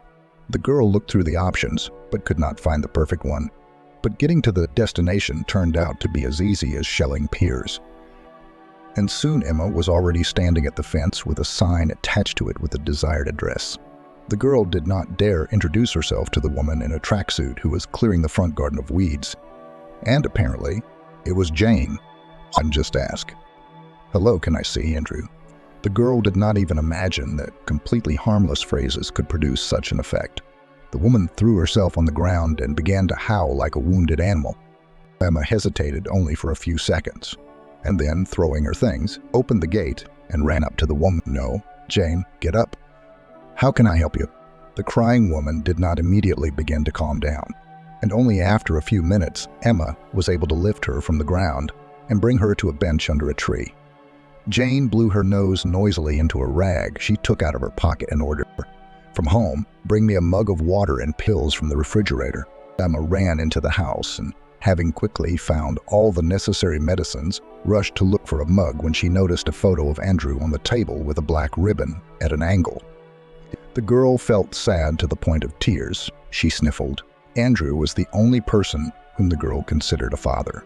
And although due to Kate's fault, the relationship between the imaginary relatives was destroyed, Emma still missed him.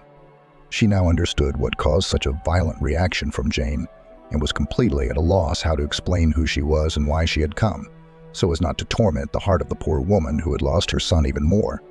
If it weren't for the girl bringing Jane pills and water, and when she took the medicine, she asked, "Maybe we should call the doctors." Jane Ivanovna shook her head, and then wiped her eyes from tears and began to study the uninvited guest. The look in her eyes suddenly became prickly and angry. The woman painfully poked Emma in the stomach and began to accuse, "It's your fault that you and your mother are walking. They killed my son. Do you live happily ever after? Oh, you're a reptile. You weren't even embarrassed to come here to see me." Yes, if it weren't for your demon mother, you wouldn't have fooled my son. Now I know for sure he would be living with some worthy woman. I immediately told him, as soon as I saw you a newborn, that Kate is rubbish and is someone else's child and is trying to tie him to herself. Didn't listen. And this is the result. He crashed his car, and it was as if he had never existed in the world. He didn't even leave me a granddaughter or grandson. They buried the damp earth, and that's all. There was Andrew. He is not there. Only the grave remains. Get out of my yard no matter what you came for. My eyes wouldn't see you. The woman, breathing heavily, rose from the bench and began to advance on the guest, showering her with choice abuse. Emma muttered an apology that Jane didn't seem to even hear and ran out of the yard, picking up her things thrown by the fence. The girl decided to visit Andrew's last shelter. Still, she could not perceive him as a stranger. She saw where the cemetery was when she walked to the house, and it was not difficult to find the grave of the son of such a hostess who was so angry with her, a simple cross with a photograph and a plaque with 2 dates. That's all that's left of Andrew. Emma, as if all restrictions had been removed from her, began to tell everything that tormented her in front of the grave. Tears flowed down her cheeks, and she kept complaining. Daddy, I don't know what to do at all.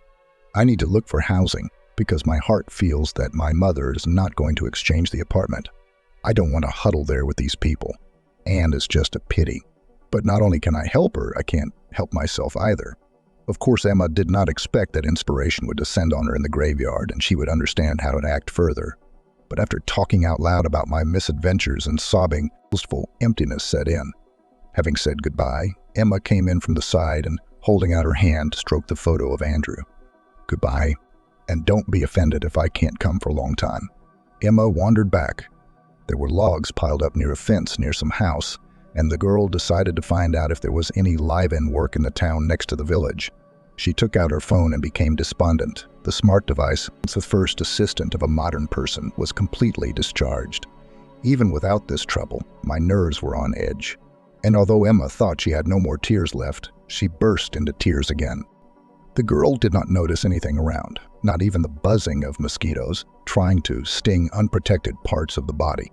Emma almost jumped when a mocking male voice was heard above her head. "Pearl, have you decided to build a pond here? But this is no good. We specially stacked the logs here for wiretapping, but here you are silent about them. Get up and come with me." Emma raised her head, wiped away her tears, and looked at a handsome man of about 25 years old standing in front of her. The stranger extended his hand to her. "Well, what kind of tragedy happened?" Emma did not share the details with the man and blamed her tears on her dead phone. "If you have a charger, then this is not a problem. My house is behind you. There will be a free socket. Let's go too." The man extended his hand to the girl, but Emma did not dare trust the stranger. "Ted, he ate you." A woman walking down the street shouted, "Who is sitting under our fence?" "Ted is me, and this is my mother coming." Judging by the bags, the evening bus arrived and the driver and sister gave us gifts. "I'll run now, I'll meet my mother, but don't go anywhere. We'll solve the problem with your phone." Emma had nowhere to go. Without the information support of her smartphone, she felt too insecure, and suddenly afraid that she might have forgotten the charger during her hasty preparations. The girl opened her bag and began to look for it. To my great joy, I had it with me. Emma exhaled. Now all that remains is to find a place with an outlet. She could try a local store, but she had no idea what hours they were open until, having taken the bags from his mother, walked first and, hugging the girl, asks, "Well, now aren't you afraid to go into the house? We won't be alone." Emma replied, "I'm not afraid, but it's probably not very convenient." "No. Come on. What's your name, by the way? Otherwise, my mother won't understand that I'm taking an unfamiliar girl into the house so easily." "Emma. Well, it's very nice. Take your things and follow me. You will meet your mother at the house. Otherwise, I see that you have already been bitten by mosquitoes." Richard put his bags on the floor in the kitchen and started charging his phone. "But it seems to be blinking. Now you have to wait a little, and then you can turn it on and use it." "Thank you." Emma began to thank, but didn't have time to finish. The mistress of the house appeared in the kitchen, breathing noisily. Looking carefully at the guest, she rested her hands on her wide sides and asked her son, "Ted, is this girl not one of ours? Explain who this is. Did you meet at our house or what?" "Mom, this is Emma." "Emma, this is my mother Mary." The woman frowned. "I needed to see Andrew." Emma paused to control her emotions and continued. Unfortunately, I was late. Mary turned to Ted. No, this is not my own daughter. She complained at the bus stop. She says she gave me a heart attack and left somewhere, but it couldn't resist making an ironic remark. If my aunt had a heart attack, well, would she not go to the first aid station, but go to the bus stop? Are there any alternative methods of treatment practiced there? Mary, as if not noticing the guest, answered her son. Oh, Ted, you just need to be sarcastic. She wanted to pull this girl by her hair. She said that she regretted that she didn't give her mother a kick in the ass. When Andrew brought her to the house to meet her, the mother immediately guessed that her son would be unhappy with this woman. That's how it happened. But do you remember what kind of city he returned from a few years ago? They put it in a coffin, honestly. The women said that he brought almost nothing with him. He left everything to his wife and not his own daughter, this Emma. Betchins. They say that Kate cheated on him even in marriage. Bless you. Van winced. Mom, you know that I try not to listen to gossip. Mary waved her hand and turned to the girl to satisfy her Emma experience. Where have you been? She sat here under our fence the whole time. Why didn't you go straight to the station? Emma replied. I went to the churchyard. You may not believe it, but I really feel sorry for Dad. I never knew another father. It was he who wiped my tears. When I got bad grades at school, he gave me my first bouquet of flowers and carried me on his shoulders. I even braided my hair when my mother had no time. It's not easy to immediately lose such family relationships. I sat on the grave and didn't even notice how much time I spent there. Her heart trembled, but she asked, why did you stop at our house where I could sit down? I stopped there. I'm sorry I bothered you. Now the phone will charge a little, and I will leave. Ted smiled. And where are you going to go at night? A young and beautiful girl is hardly worth taking risks. Mom, let's make Emma sleep on the sofa in the summer kitchen. It's warm now and she won't freeze. I can take her tomorrow morning. Mary was indignant. That is, you don't have time to go to your aunt and pick up the transmitter, and how to go for a ride with a girl. So for the sweet soul, although by the way, it's not dark yet, you can pick berries, peas, and strawberries today and radishes and onions tomorrow morning. It will be fresher. You will take everything to your aunt. Let him sell it. Now the first greens, the berries are expensive. The woman turned her gaze to Emma and demand. In general, while your phone is charging, let's go. Will you help me? I need to rest before I go on the road tomorrow morning. Although picking small berries was not the most common thing for Emma, she coped with the task quite quickly. Slowly but surely, the cups were filled with ripe berries. As Mary ordered, Emma did not fill them to the top and put them in a box with cells. When the two bushes were freed from their burden, Mary called to the girl, "Come." When Emma approached, the woman outlined a new area of work for her. Here, look, the pea blades are neat and not all in a row. Oh, and I also need to give you a bed. Emma nodded. She herself wanted to at least somehow thank the people who decided to shelter her. The girl did not feel the strength to go somewhere right now. It was necessary to have at least a short respite after the earlier harvest had been harvested. Mary invited both her son and her guest to the table. Only at that moment, when the girl smelled potatoes stewed with meat, did she realize that all day she had been refreshed only by pastries and soda at the station. Trying not to look hungry, Emma started eating. However, she was prevented from completely relaxing by the attentive, searching glances that Ted threw at her. The man really liked the girl. Slender, modest, it was clear that she did not have a nasty Caroline sides. Went with his mother to the garden without any problems. And she didn't even express her dissatisfaction with a gesture. And this despite the fact that it was obvious. The girl was clearly a city girl, unaccustomed to fresh air. There he sits as if after tea, almost asleep. But the conversation that her mother has with her, asking about her life, supports her. Ted didn't listen much to the dialogue. But he even felt sorry for the guest who ended up being interrogated instead of dinner, and he decided to end the torment of the unfortunate woman. Mom, we are leaving early tomorrow. The guest has already made her bed linen. Otherwise, he simply won't be able to wake up on time tomorrow. Emma, who was really very tired both physically and mentally, looked at the man with gratitude. And Ted realized that he wanted the girl to always look at him like that. He liked her more and more every minute. In the morning, Ted drove Emma to the district center, and getting ready to park near his aunt's house, asked the girl, "Nee, listen, did you head further to your native land or what?" The girl shrugged. "Don't know. Still need to think. My way home is blocked. I'll probably look for a place in some children's institution. Of course, I don't have a diploma yet, but I do have my record book with me. Maybe someone would take pity on the student. I need a vacancy with accommodation. He'd slap his forehead and say, listen, how come I didn't think of it right away? Now let's go to my aunt's together. Maybe she will need an assistant for the summer season. She lives in the apartment alone. So Emma ended up in a small town 100 kilometers from her hometown with Aunt Ellen. The apartment was decorated in a minimalist style, and the girl did not feel very comfortable in it. After a short introduction, the hostess asked Emma to sit in the kitchen, and she and her nephew went into the back room and asked, well, why did you bring this girl here for me? By the way, I have a decent apartment. Your mother already called me and warned me that you might not come alone. And with this one, which our Andrew raised for so many years as his own, the nephew was spared the need to tell the woman the situation. That's it. You won't be alone. And grimace. No, Ted. I don't understand who I can't trust. After all, trade is such a thing. Moreover, this girl's mother and I have our own scores to settle. You were very little when Andrew brought this FIFA to the village to show, although before that he wanted to marry me, by the way. How can I live in the same apartment with the daughter of this impudent woman? This Emma has a rotten family.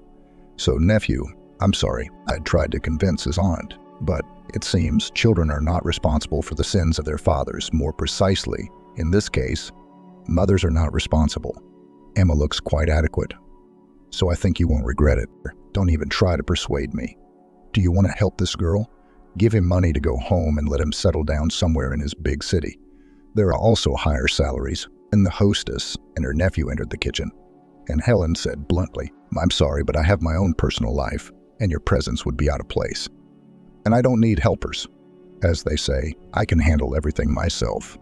However, Ted did not want to part with the beautiful Emma, and he feverishly thought about how to get her phone number. Much to the man's surprise, the girl was not upset at all, but was even happy. It's very good that it's not necessary. I was looking through advertisements on my phone for a special boarding house, which somewhere, judging by the map here in the area, a cleaner is needed. It's not a very prestigious profession, of course, but I won't give up. In addition, accommodation and meals are provided, just a fabulous offer. The only negative is that, as the smartphone suggested, there is no public transport to this boarding house, so I had to order a taxi. In general, a wild number appeared on the screen. I just ask you to lend me some money to get there. As soon as I receive my first salary, I will transfer it to you immediately. No. What if you suddenly come there, look, and don't like it? Let me take it to you. I'll wait to make sure everything is fine, and only then will I leave. Helen, who involuntarily heard this dialogue taking place in her kitchen, was not too surprised by her nephew. Ted has always been very empathetic, from early childhood. I remember that at the age of 6, he brought a girl from a neighboring street to his home and said that this was his fiancée who would live with him. He also had several girls at school. At least 3 girls cried for him, but he grew old and, after serving, returned to the village with his bride. She, however, could not live like this for long under the yoke of the Midge and left for her homeland without waiting for the wedding march. As far as Helen knew, Ted was not at all upset about the failed marriage. It seems that he even breathed a sigh of relief and continued to lead a completely unmonastic lifestyle. And now the woman noticed a familiar spark of excitement in her nephew's eyes. The hunter has already had his eye on his next victim. Perhaps this poor fellow should have been warned, but Helen chose not to interfere. First of all, Emma was clearly of age, based on what the woman knew. Secondly, she has her own scores to settle with this person's mother. Thirdly, Helen knew her nephew. If he wants to get a girl, then he will get her.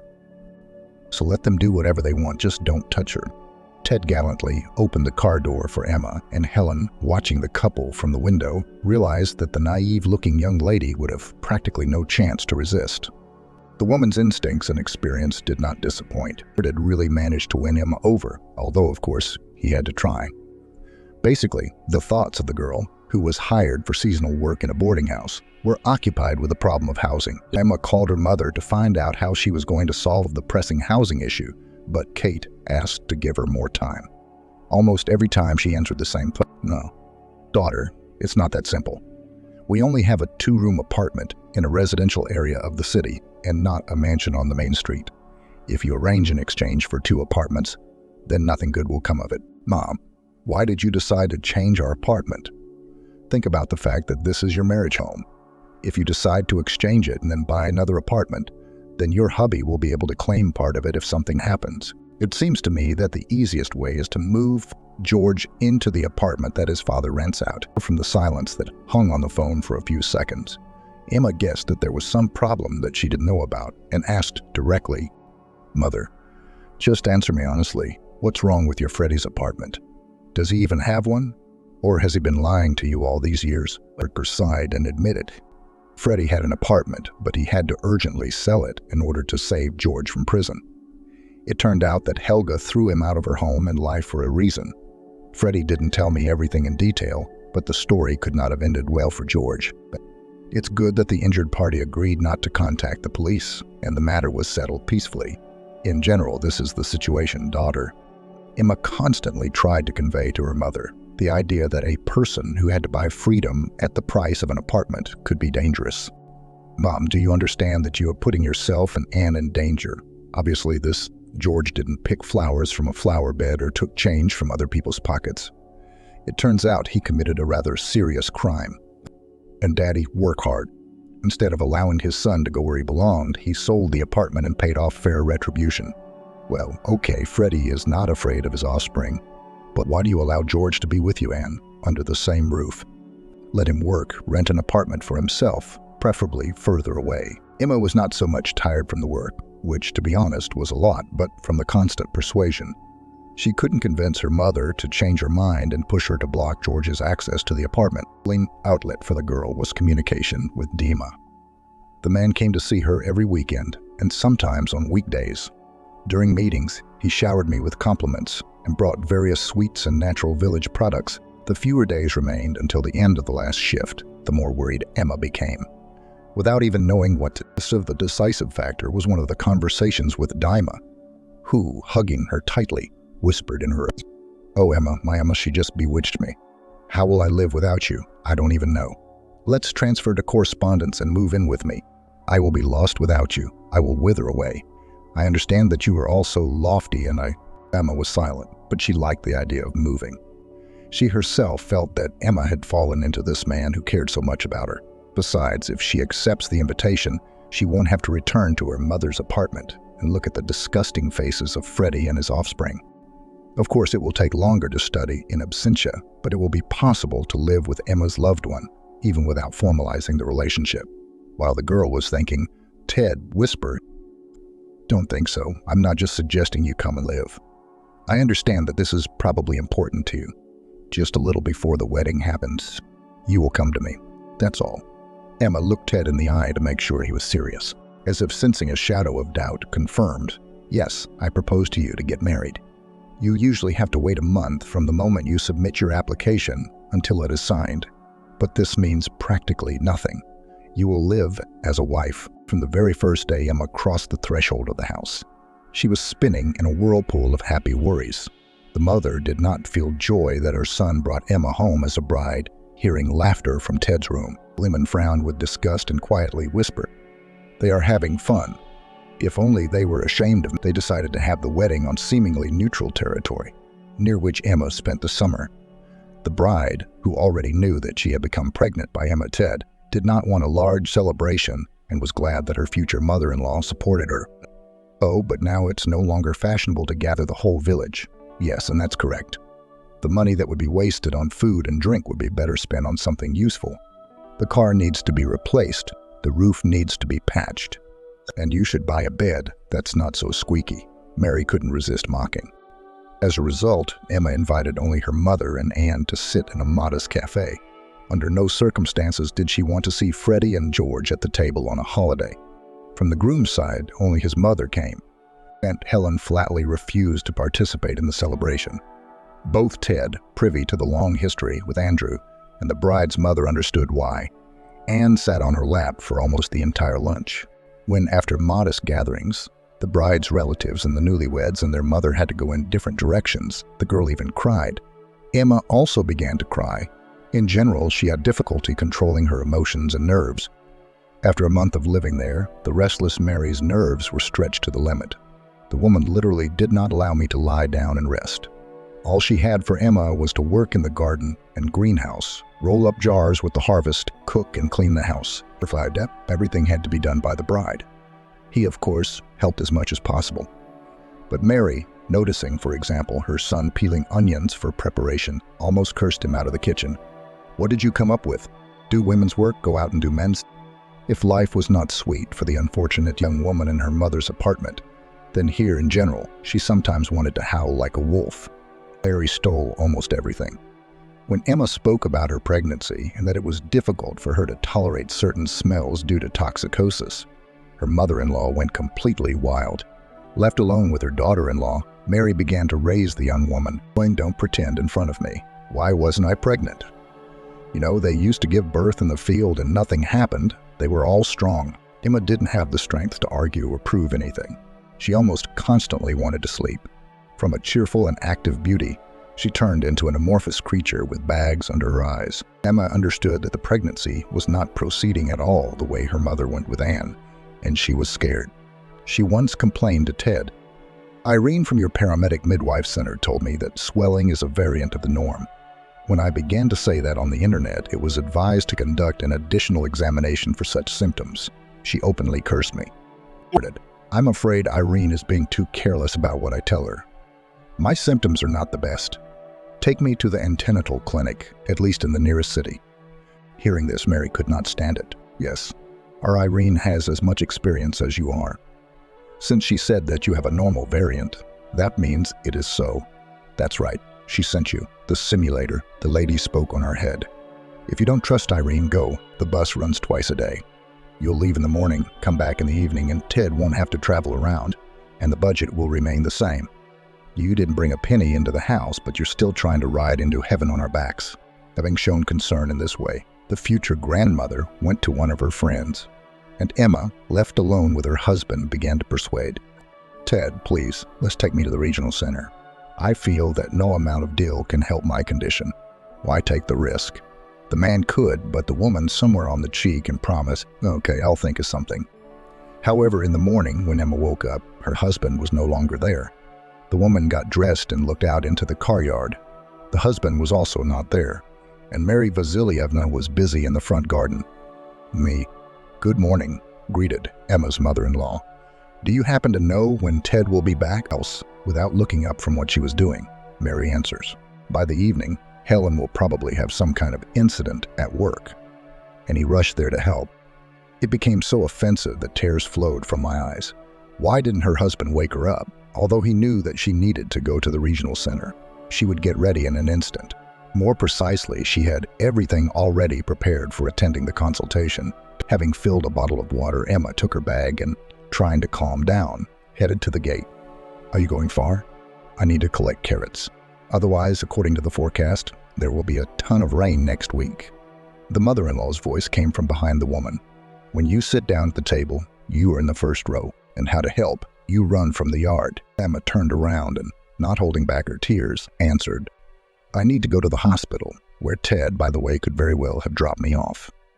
"Or did you specifically dissuade him from leaving alone?" "And I was fiddling with carrots. Very thoughtful of you." Mary was angry. "Oh, that's how you spoke. Here you have warmed up the snake, you impudent freeloader." Emma did not listen to what other insults her mother-in-law would come up with and headed to the bus stop so as not to miss the bus. The woman managed to get a paid appointment with a doctor only around lunchtime. As Emma assumed, additional tests were ordered, which they also could not take from her for free. However, the fairly young doctor conducting the appointment advised me, "Of course, I have no right to force you to urgently run and get tested at a paid center. However, when I was in your place, that's exactly what I did. Now I have a 5-year-old son thanks to the timely diagnosis of the problem and correctly prescribed treatment. It's scary to think what would have happened if everything had been different." Emma thanked the doctor and, leaving the consultation building, called her husband. "Ted, I'm in the center now. Please, I'm coming. I may not have enough money because I still need to take paid tests." The doctor wasn't particularly frightening, but it seems there's no point in delaying it since I'm already here. That man did not consider it necessary to apologize for leaving in the morning without his wife, and was even indignant. "Do you know where I can get this money? Am I printing them, do you think?" Emma, hearing women's laughter and squeals in the background, as if someone was tickling someone, was so surprised that she even ignored her husband's rudeness. "Ted, your mom said that you went to help your aunt, and you were having fun somewhere. How do we understand this in general?" However, instead of an answer, beeps were heard from the phone. Upon further attempts to call Ted, the woman heard that the subscriber was unavailable. In the paid laboratory, a charming girl filling out documents asked if Emma had eaten, made a discount, and after drawing blood, she even poured hot tea and offered cookies. Emma, embarrassed, asked how much tea and cookies would cost, and the girl laughed merrily. "What are you talking about? Everything is free. There are vases of more candy. True, they are tiny but very tasty.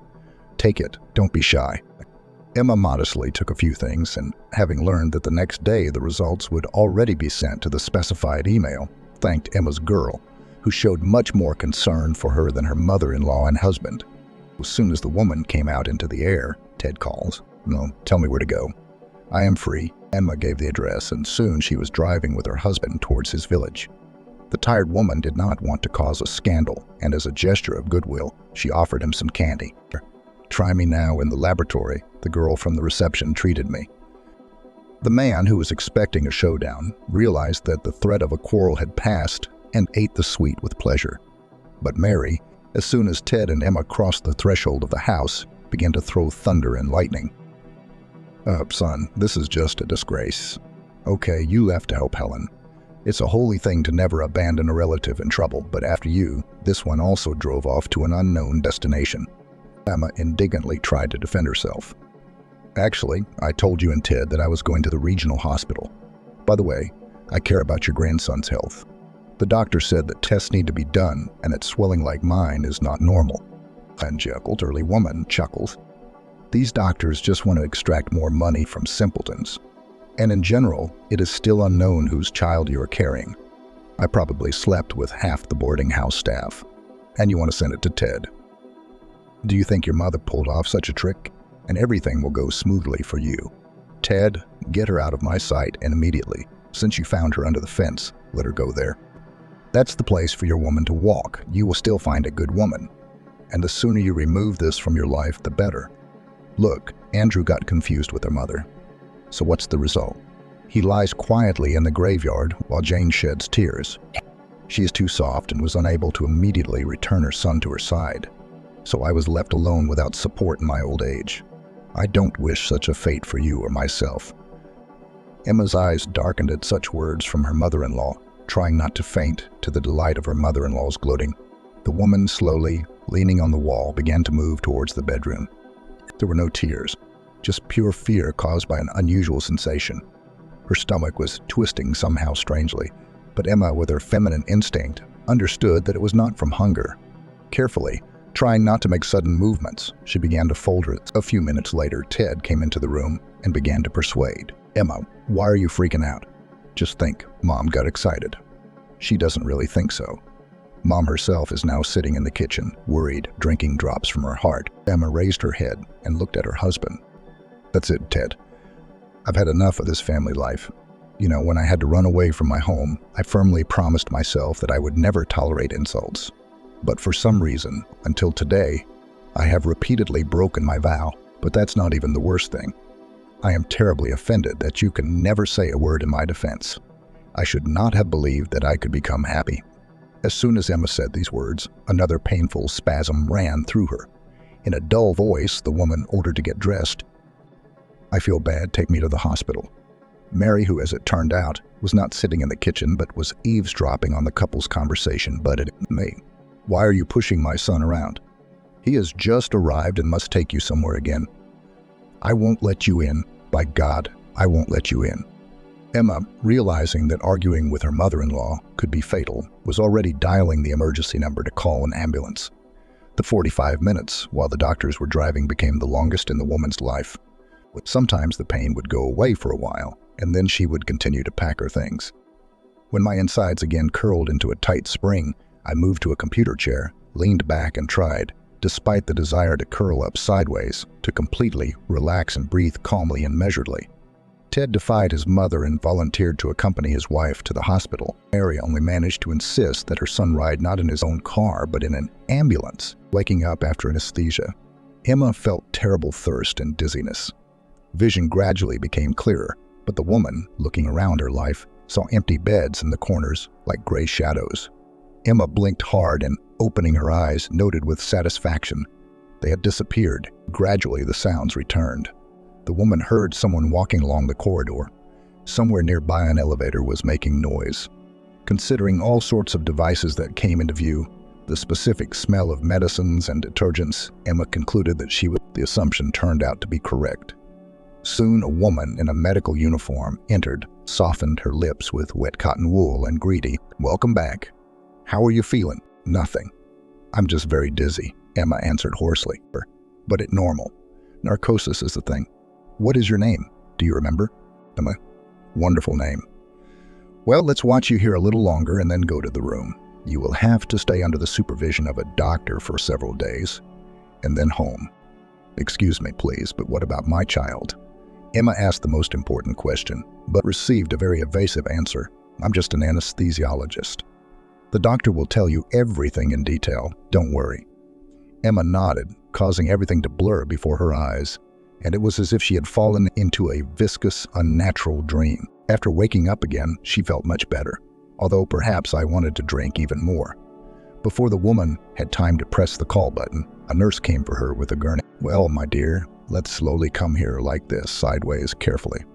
Now I'll take you to the ward." Emma was worried about the child. As soon as the doctor approached her and began asking questions about her well-being, the woman quietly asked, "How is my child?" Everything became clear from Emma's downcast eyes, as through the thickness of the water some terms reached her that she did not understand. At the end of the explanation, the doctor spoke words of consolation. "Operation was successfully completed. You will certainly be able to become a mother after the recovery period, of course.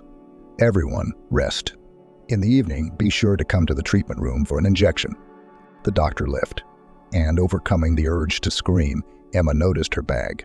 Reaching out her hand, the woman took out the phone and dialed her husband's number. "Ted, listen to me and don't worry. Collect all my things and bring them to me at the hospital when I am discharged. I will inform you about the date and time later. Let's stop by, file for divorce, and you can be completely free." The man tried to say something, but Emma did not listen to him. The woman now considered escaping from her home, transferring to correspondence education, and insulting her mother-in-law to be completely insignificant events compared to loss of a child. Now Emma has decided to return to the apartment where Freddie and his son have settled and kicked them out. Whether mom likes it or not, they didn't want it in a good way, so we'll be in a right way. We still need to find out what crime George committed in order to expose this bastard. But this is after my head stopped spinning so hellishly. Instead of a few days in the hospital, she had to stay for a week, but Emma had time to think about everything. She rejected calls from her mother-in-law without accepting them. And when Mary tried to talk to her daughter-in-law from her son's phone, she cut off her lamentations. "You know what? Go under the fence yourself. And don't call me anymore." He did everything Emma asked and didn't even try to talk her out of divorce. Only when he dropped the woman off near the station, he asked, "Emma, don't be angry with me and Mom. She didn't want this to happen. This is all a fatal accident." The woman didn't answer and didn't even slam the car door, although she really wanted to. Emma did not warn her mother about her return. And upon entering, I was surprised that there was no one in the apartment. On the one hand, this was very pleasing, but on the other, it was already almost 11 p.m., and Anne definitely had to be at home with someone. There was relative order in the bedroom that Emma shared with her younger sister, considering that there is a little girl living there. But in the other rooms, the woman noticed traces that looked like hasty preparations. Emma headed to the kitchen and automatically looked into the refrigerator. I was amazed that it was almost empty, so I put the kettle on. And then Mom and Anne entered the apartment. "Oh, daughter." Kate was delighted. "I'm so glad to see you," and grabbed her older sister by the legs and began to persuade her. "Don't leave anymore." Emma crouched down to hug the girl and began to calm her down. "Everything is fine. I won't go anywhere else." Later, when Emma read a book to her sister and the girl fell asleep, Kate apologized to her daughter. "May forgive me for everything. I'm sorry, you turned out to be right." Freddie and George got into bad business. Now they are in prison. An old crime committed by George was also revealed. The two women sat in the kitchen for a long time, shedding tears into their tea. And then Emma suggests, "Mom, let's sell this apartment and move somewhere far away. There are too many unpleasant memories here." Kate agreed. Soon, the mother and two daughters settled in a city 300 kilometers from their homeland. Emma transferred to a local university. I also met a nice single neighbor at the entrance. She no longer believed in the lightning-fast Emma and agreed to marry Pablo only a few years later. Kate, who, having married Freddie, ruined the lives of many close people, completely devoted herself to caring for Milana and the twins born to Emma and her husband.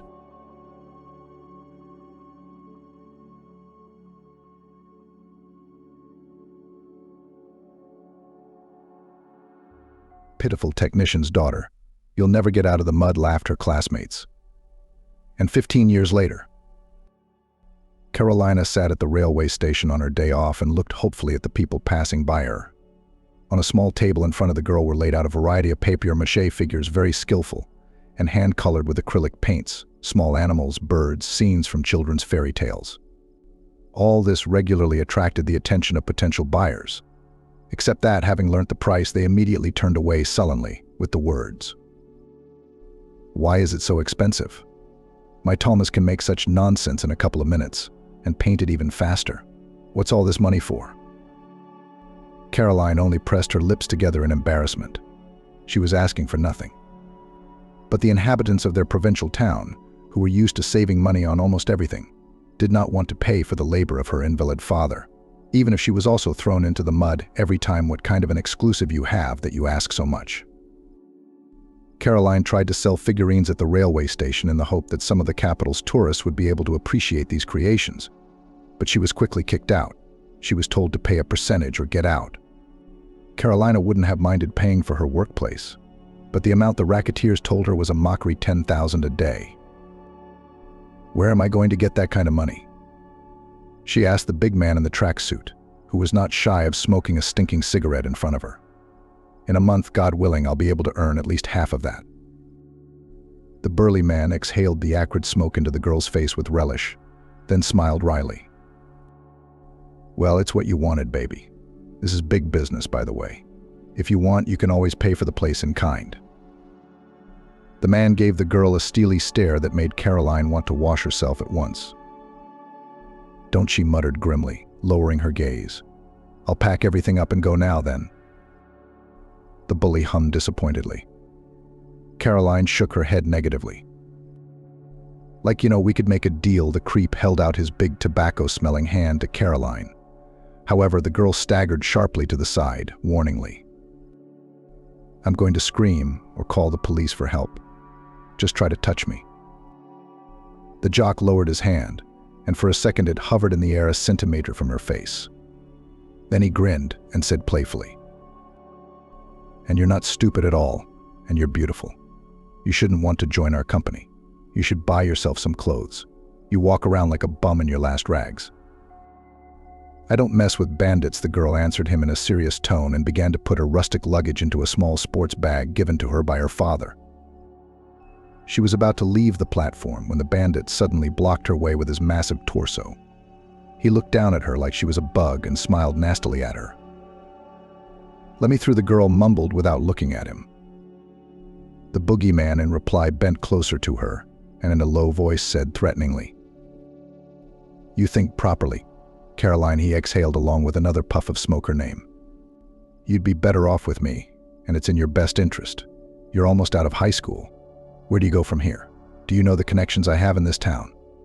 If I say the word, no one will hire you. Not even as a cleaner. So you won't be able to continue your mum's career.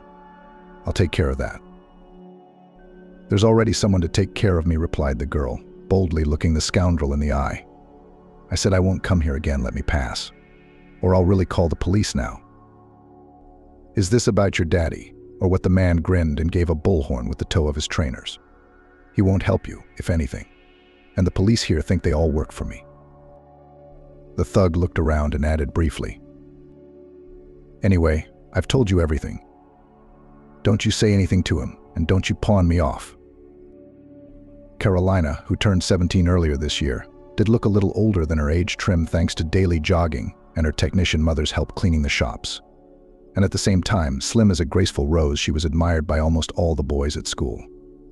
However, because of the low social status of her family, no one, except for such criminals as this big guy was he himself looked no more than 20, did not consider the girl as a love interest. Caroline herself never looked for romantic adventures and devoted all her free time exclusively to helping her parents.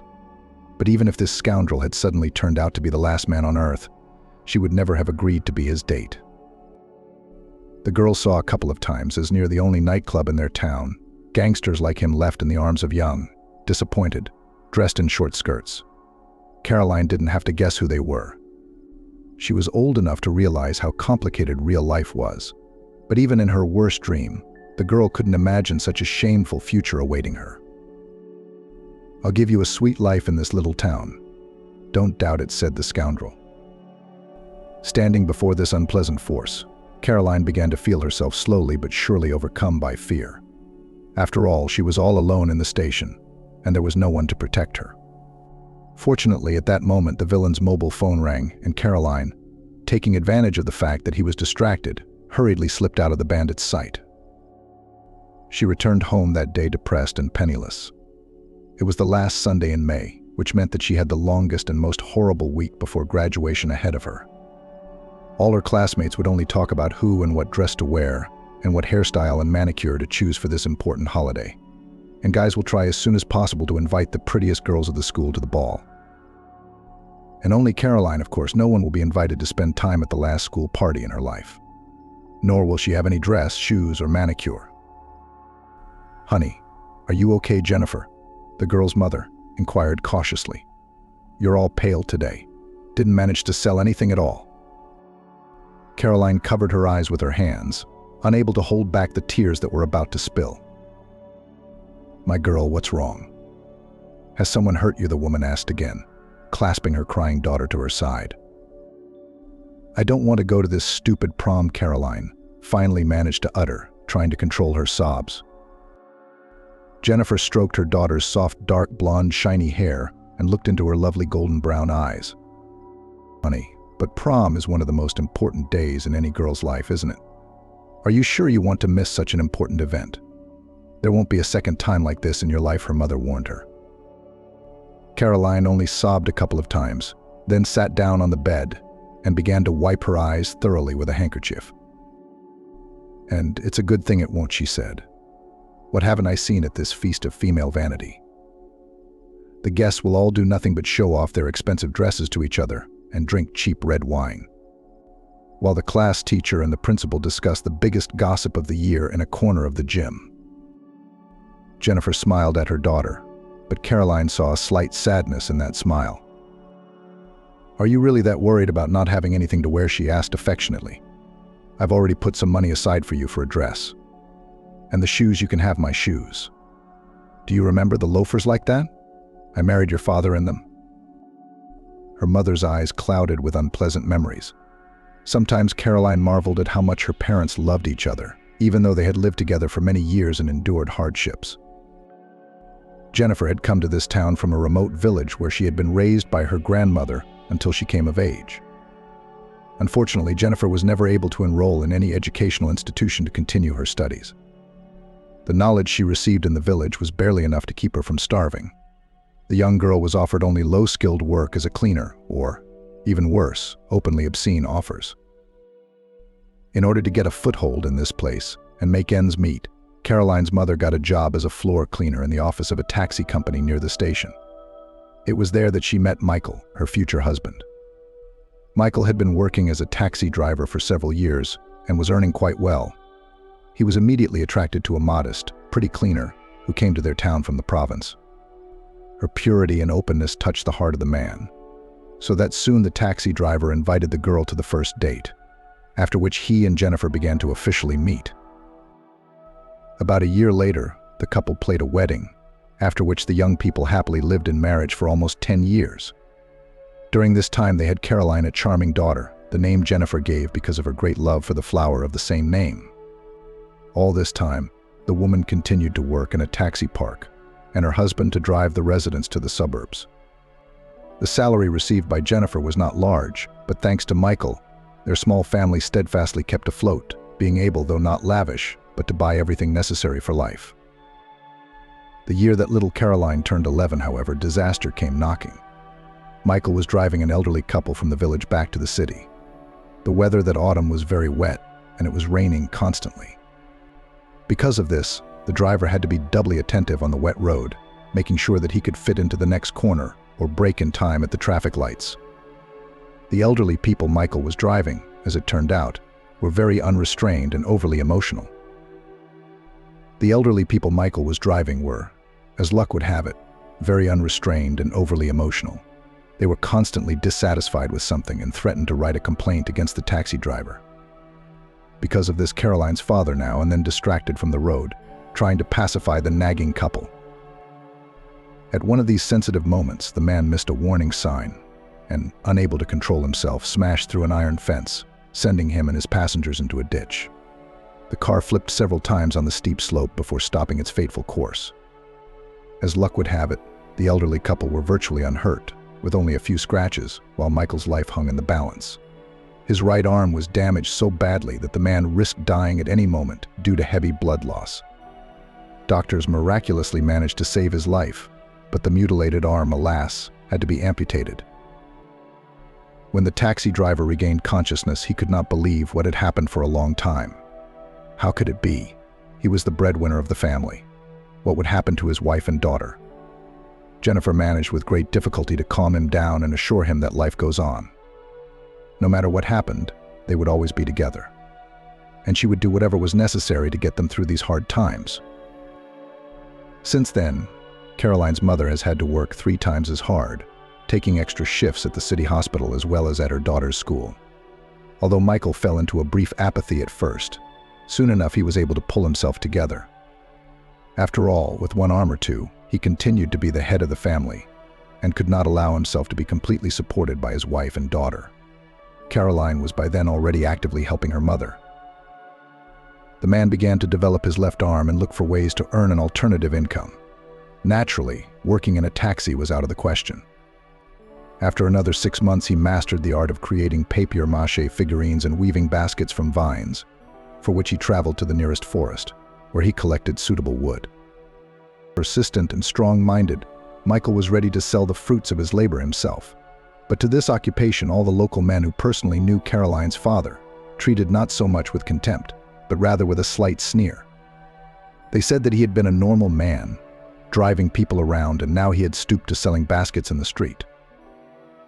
Then Caroline offered her father to sit instead of him on a busy shopping street of the town with his daughter. "Is it enough for you to walk the corridors to class with your mother?" she asked. The father refused at first out of pride. "It's not good enough for you. I understand how your classmates look at you because of that," he said. Caroline was embarrassed, but tried to brush it off. "To hell with them," the girl answered him, smiling. "I'm not doing this to amuse them, but because we need the money. You spend a lot of time on this weaving and figurines, and women are much more willing to buy such things. What about your studies?" Her father looked at her doubtfully. "What about my studies? Studying won't run away," Caroline answered him simply. "I will trade at weekends, and first I will try the squares. Or the markets, then I'll go to the railway station. A lot of people pass by there during the day. Maybe we'll make some money." Michael furtively brushed a large tear from the corner of his eye. He thanked God every day for giving him such a beautiful, understanding, and supportive family. He could hardly have dreamed of anything more in his life. Except that it was a little hard without a hand. "All right," he agreed. "But only after work, straight home. I don't want you to fall behind in your classes because of this." "Don't worry," laughed back her daughter. "I learn new material quickly. As my teachers tell me, everything will be fine." Caroline shook her father's hand encouragingly and thought about how much she loved her family. For the sake of these people, she was ready to endure any difficulties, as long as they were healthy, fed, and had the opportunity to meet each new day with joy. Michael not unreasonably worried about the attitude of classmates to his daughter. No matter how friendly Caroline tried to behave with them, the school community flatly refused to accept her. Although the girl turned out to be the most attractive, not at all awkward in the class, and regularly received only excellent grades in physical education, other, more successful classmates only did that sought to tease Caroline at every opportunity. What, Carolina? Are you preparing for your after-school program again? Vanessa, the first beauty of the class, mocked her in the locker room. Let me guess. Do you have an extra class today to carry buckets of water or not? Oh wait, must be obstacle course practice. You're jumping up and down the stairs with a mop? Vanessa was laughing a hysterical, unpleasant laugh. Caroline had to restrain herself from saying something equally caustic and unflattering. The girl tried to avoid school fights, but it did not mean that she was ready to tolerate such an attitude to herself until the end of her senior year. Vanessa, you'd better finish taking your weight loss supplements, she said calmly, tying her old trainers. The classmates' laughter broke off abruptly. I'm serious. It's already melted your brains. You're laughing like a lunatic. Vanessa's face instantly contorted into a grimace of anger and disgust. Caroline realized she'd guessed right. Vanessa had been frantically trying to lose weight for the past few months to fit into the designer dress her parents had promised her for the prom. The only problem was that the size range of such outfits ended exclusively at size 42. You little brat, you filthy little brat. You'll never get married with such a horrible pedigree. So you're wasting your time training and running 5 kilometers a day. The girl was ready to run even 10 kilometers. She spat out in anger. The most you can be in this town is an elite call girl. And that's if you don't despise sleeping with a girl who's been mudding like a pig since high school. Vanessa threw with all her might at Caroline a dirty rag that the cleaning lady had left in the locker room so she wouldn't have to go far to get a change of clothes. The piece of cloth fell on Carolina's head with a loud smack, and all the girls in the room burst out laughing. Serves her right, you upstart. Show her where she belongs, will you? Vanessa was taunted by her friends. You think you can open your filthy mouth here? Caroline was shaking like a fever. She had never felt such hatred from others. More than anything else in the world, she wanted to disappear, to dissolve like vapor from water on a hot surface. She didn't realize how she had shouted in her heart to all those puffed-up puppets. Choke on your anger. All you know is to wash the bones of blokes, don't you? You have no interests in each other's lives except money and rags. I hate you all, you puffed-up pussies. Caroline didn't realize how she had jumped out of the changing room. The girl rushed past all the other students and ran down the corridor right into the street. Once she was in the school stadium, she heard a chant. Caroline. Class hadn't started yet. Where are you going? Harry, the gym teacher, shouted after her. But the girl didn't listen to him. She ran 5 laps in a row before her heart was able to beat again. Caroline didn't know where she got her ability to run, but she was sure that everything in life is given to a person for a reason. And if she had the opportunity to develop this ability, then she should use it, especially since running was the only thing that helped her calm down and bring her chaotic thoughts into relative order. Trying to regain her breath, Caroline approached her classroom. The boys, lined up in a row and unaware of what had recently happened in the girls' locker room, looked at their classmate with surprise, and some with outright envy. Watch and learn. The gym teacher waved his hand in Carolina's direction. 3 kilometers in 10 minutes. And your shoes are ready to be included in the Olympic team. Not like you idiots. To the left, go, go, go, go. There was a loud whistle, and Carolina's classmates, with dejected faces, ran their standard 6 laps. Well done, Caroline. Harry patted her on the shoulder. Take a rest, bye. It's the first time I've seen results like yours in 5 years. A real talent. The gym teacher shook his head and went off to follow the older students, while Caroline sat on the sports bench and pondered his words. Sure, it was a little late for her to start a sports career, but could her running talents be applied in a more productive way? The answer to this question the girl has not yet found for herself, precisely because of the incident in the locker room, and also because of a series of regular petty bullying from other girls. Caroline did not want to go to the prom. However, Jennifer still managed to persuade her daughter not to miss such a momentous event. After all, it's better to take your diploma from them right away, so that you don't have to go there again, the understanding mother winked. But you must never show them that you are scared. And if you don't come to the graduation, that's exactly what you'll show them. Let's not give them something to gossip about. Okay, Caroline sighed heavily, but agreed. Okay, let this be my last fight. Jennifer helped to choose and buy for her daughter the most beautiful dress they could find in an inexpensive second-hand shop, a simple cut, but at the same time very elegant and refined dress in the shade of sapphire, which perfectly emphasized Caroline's slender, athletic figure and perfectly set off the noble and yet completely natural color of her hair.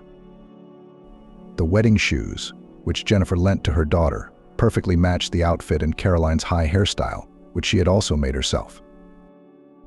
"It's a pity I don't have any jewelry at all," Jennifer complained, looking sadly at the girl's festive look. "Why not?" Michael suddenly joined the gathering and grinned slyly at his favorite women. "Dad, are you what?" Caroline looked at him uncertainly, and in her eyes Michael read anxiety and worry. "Don't tell me you bought something for me." "It ended sadly," Caroline said with a smile. "I did." Her father nodded with a smile and pulled a small velvet box out of his shirt pocket. Caroline was incredibly embarrassed. Not only had her mother bought her a dress that was simply magical by the girl's standards, but her father had managed to throw away a considerable amount of money for her. "Why?" Caroline asked him guiltily. But Michael had already reached out to her and put a box in her hand. "It's a little miracle." "Open it," he said. Caroline opened the lid with a sinking heart. On a white velvet cushion lay a tiny gold pendant in the shape of a star. The five-pointed beauty shone proudly with its rays, even though it was no bigger than a fingernail on Caroline's index finger. Each ray of the star ended in a tiny shining crystal, and when the light fell on the stones, they lit up a myriad of colored lights. "Oh my God, it's beautiful." Mother and daughter exhaled almost simultaneously. Michael smiled and said to the girl, "Caroline, I want you to know that you, for me, will always be a guiding star that will not let me go astray from the right course. You and Mum are my two brightest stars." With these words, the man hugged first his wife with one arm and then his daughter, who clung to her father's strong and reliable shoulder. "Thank you, Daddy," Caroline said through tears of gratitude. "I will never take it off. I will always wear it as a talisman." Michael agreed with his daughter that he would pick her up from school in the evening after the party was over. It got dark early in their neighborhood, and teenagers, when they're drunk, are a mess. You never know what to expect from them. So her father decided to insure the girl in case the drunken classmates suddenly wanted to afford too much. When Caroline entered the assembly hall, where the event was held, many of her classmates quieted down, not immediately recognizing the girl. She looked around, deciding where she could best sit so as not to draw too much attention to herself. When Vanessa suddenly appeared on the horizon, like a shark's fin in the middle of a calm ocean. The queen never walks alone. For some reason, Caroline thought at that moment the first beauty of the class was accompanied by her own entourage, consisting of 3 girls and 2 guys. And the whole company was heading straight for her. Caroline noted to herself that Vanessa didn't wear the desired dress from a famous designer. Apparently, she couldn't fit herself to the notorious beauty standards of the famous brand. Instead, Vanessa wore a perfectly tight, extremely short leather dress, whose coloring was somewhere in the middle between a flesh tone and the color of bronze powder. Good thing it doesn't blend in completely, Caroline thought. Otherwise, you'd think she'd come completely unclothed.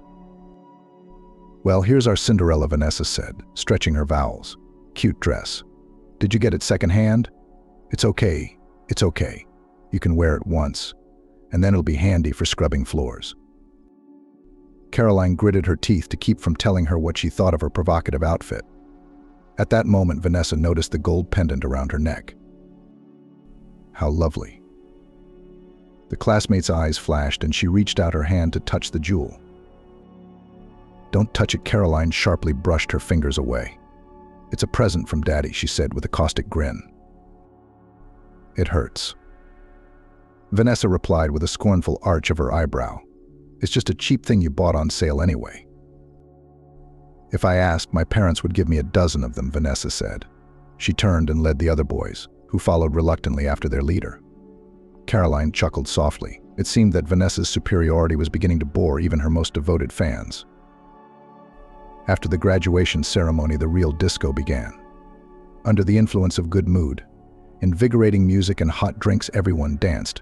As they say, who can do what they like? Caroline did not dance. She wanted to leave immediately after receiving her papers. But the headmistress asked her to stay and be with the guys a little longer, because it was the last time we were all together. Although Caroline was not particularly eager to continue the evening, she gave in to the headmistress' request. When the slow dance sounded, the hall was illuminated with soft and languid light. The girl saw someone approaching her. The figure emerging from the pink smoke was Andrew, Vanessa's boyfriend.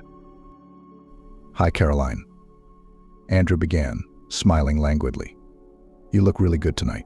Can I ask you to dance?" Caroline was embarrassed. She realized that something was wrong. Why would Vanessa's boyfriend ask her to slow dance? "Wouldn't your lover be angry?" She tried to joke. She couldn't believe that the most handsome guy in the school wanted to dance with her. A slight shadow ran across the guy's face. "No, she won't. I'm sick of her," he rolled his eyes. "All I hear every day is, Andrew, am I pretty, Andrew? Am I pretty, Andrew? Have I lost weight? The scales don't seem to be reading right," and so on and so forth. It became impossible to communicate with her. Caroline held back a laugh. No one had ever portrayed Vanessa so vividly and seemingly. "Yes, she's very fond of herself," the girl nodded. "Okay, but just one dance. I have to go home soon." "If you say so, beautiful lady." Andrew smiled and, making an elegant gesture, offered his hand to the girl. Caroline danced a slow dance for the first time in her life. It was an amazing, unlike anything she had ever felt before. It was as if a whole swarm of small colored hummingbirds had been released inside her, and the tiny birds were flying all over her body, giving every movement of the girl a truly airy lightness.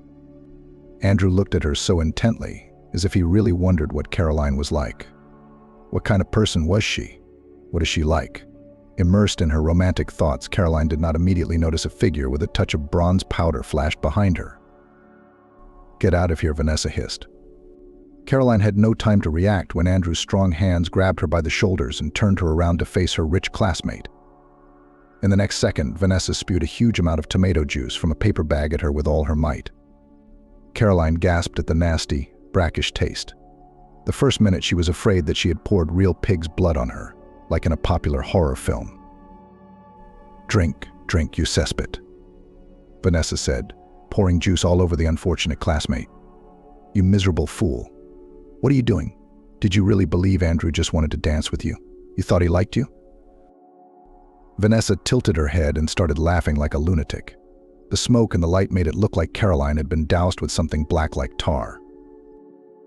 Stop it, Vanessa, you're crazy," Caroline shouted back at her, trying to get out of Andrew's grasp. He released her, and she began to shake off the sticky, salty liquid. Her dress was hopelessly ruined, as was her hair. And what was most tragic of all, her mum's wedding shoes. "God, how can you be such a monster, Vanessa?" Caroline asked her in despair. "Why do you hate me so much?" Vanessa condescended to answer, smiling with all her 32 teeth. "It's a joy to hate you. I despise you, Caroline, because people like you are always trying to get out of your dirty hole, like mice waiting for someone to deliver cheese for them outside. You should know your place and keep your head down," Vanessa said. "What do you think? I didn't see you flashing your legs at our boys in gym class." "What, Caroline?" From the shock, Caroline struggled to speak. "Vanessa, come on. I'm just a good runner. And it's nobody's fault that you can't stop eating fries in packs." Apparently, that last remark had finally pissed Vanessa off, and all the anger and meanness that had been in her until that moment came out. She took a swing at her classmate. Vanessa sharply lowered her perfectly manicured hand and grabbed the chain around Caroline's neck and pulled off the pendant Michael had given her. "Did you think you could be better than me?" Vanessa whispered, clutching Caroline's gold star in her fist. "But I have money and social standing, and all you have is your filthy rag, which you will use every day for the rest of your life to mop the floors of this school or some rundown hospital on the outskirts of town." Caroline lunged for the wretch, but Andrew grabbed her arms, preventing her from resisting Vanessa. Give it back now," the girl shouted tearfully. "You have no right to even touch him. You're the most disgusting person I've ever known. Give me the pendant back." Vanessa held the pendant up to Caroline's face, knowing full well that she couldn't take it away from her. Then she released the chain from her fingers, and the little star swung in front of her nose like a hypnotist's pendulum. "You're a pathetic cleaning lady's daughter, and you'll never get close to being a normal person," Vanessa said in a thick, low voice. "Repeat after me. I know my place, Vanessa, and I'm the pathetic daughter of a maintenance worker." "Go to hell," Vanessa Caroline said, glaring hatefully at the blonde in the leather dress. The resentment swept over her head, preventing her from snapping out of the feeling of all-consuming anger. "Do it again, or you'll never see your jewel again," Vanessa whispered again. She wanted to throw the pendant on the floor to crush it with the heel of her lacquered shoes. But at that moment the general light flashed brightly, and the teenagers saw Megan's headmistress looking at them with all the sternness she was capable of. "What the hell is going on here, Vanessa?" she asked the rich alumna angrily. Then she glared menacingly at Andrew, who instantly released Caroline. The girl didn't hold back her feelings and slapped the henchman with an impressive slap. "You filthy henchman," Caroline said through gritted teeth. Then she held out her open palm to Vanessa. "Give it back. What you took now." "Vanessa." The headmistress looked at her reproachfully. Vanessa put the pendant back into Caroline's palm, being careful not to touch her, after defiantly wiping her hands on her dress. "Megan, can I go home?" Shaking with humiliation and resentment, Caroline asked her. "My dad is probably waiting for me outside." She realized that at that moment she had become an absolute laughingstock in front of all the students and teachers at her school. Megan looked at the girl with genuine regret and said briefly, "Of course, dear, go. Have a happy life after school," she added belatedly. But Caroline was already closing the doors to the assembly hall behind her, and at the same time to this horrible part of her now definitive past. After graduation, Carolina had been in a terrible state. For almost a month, not wanting to go out, she hadn't discussed what had happened with her parents.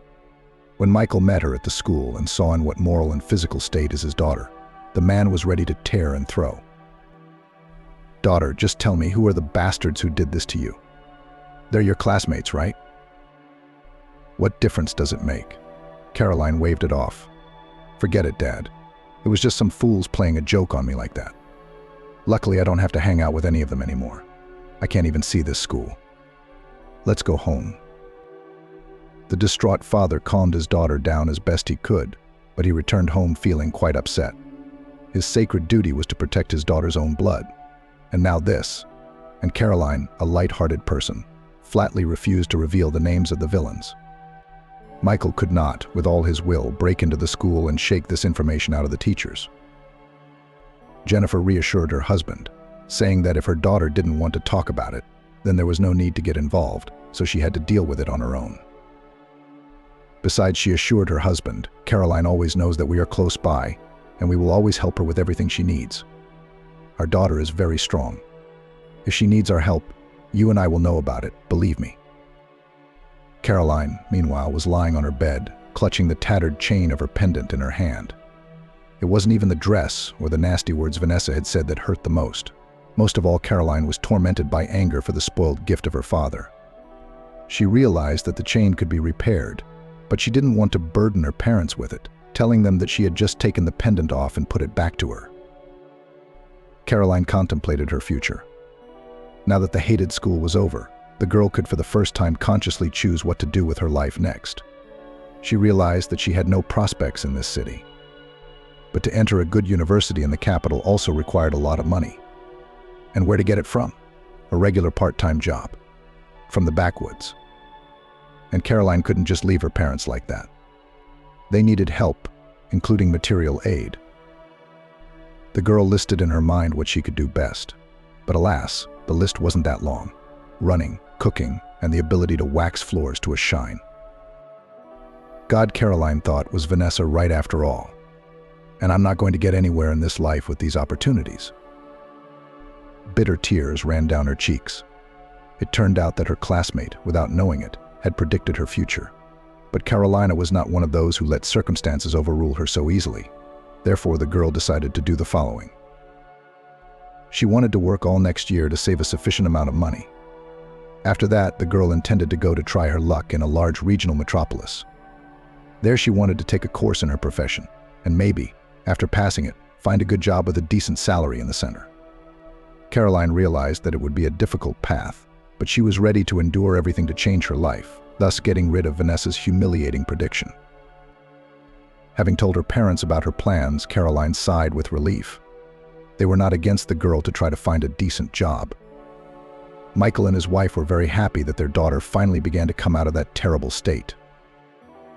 "I will continue to help Mom and Dad," promised Caroline. "But I have to think about my own destiny. I want you to be proud of me, and I'm going to do whatever it takes to achieve my dream." A couple of days later, Caroline took her CV to a recruitment agency. She offered her services as a maid and, if required, she could also act as a cook, preparing simple meals. To her surprise, the call came quite quickly after that. In just a week, the girl was already sitting in front of a female employee recruiting domestic staff for wealthy homes. The woman scrutinized her profile and then looked at Caroline intently in the eyes. "What about your stress tolerance? Can you handle unusual situations normally?" The girl was somewhat taken aback. It was the first time she had ever been asked such a question, but she answered nonetheless. "Depends on what you mean by the word unconventional."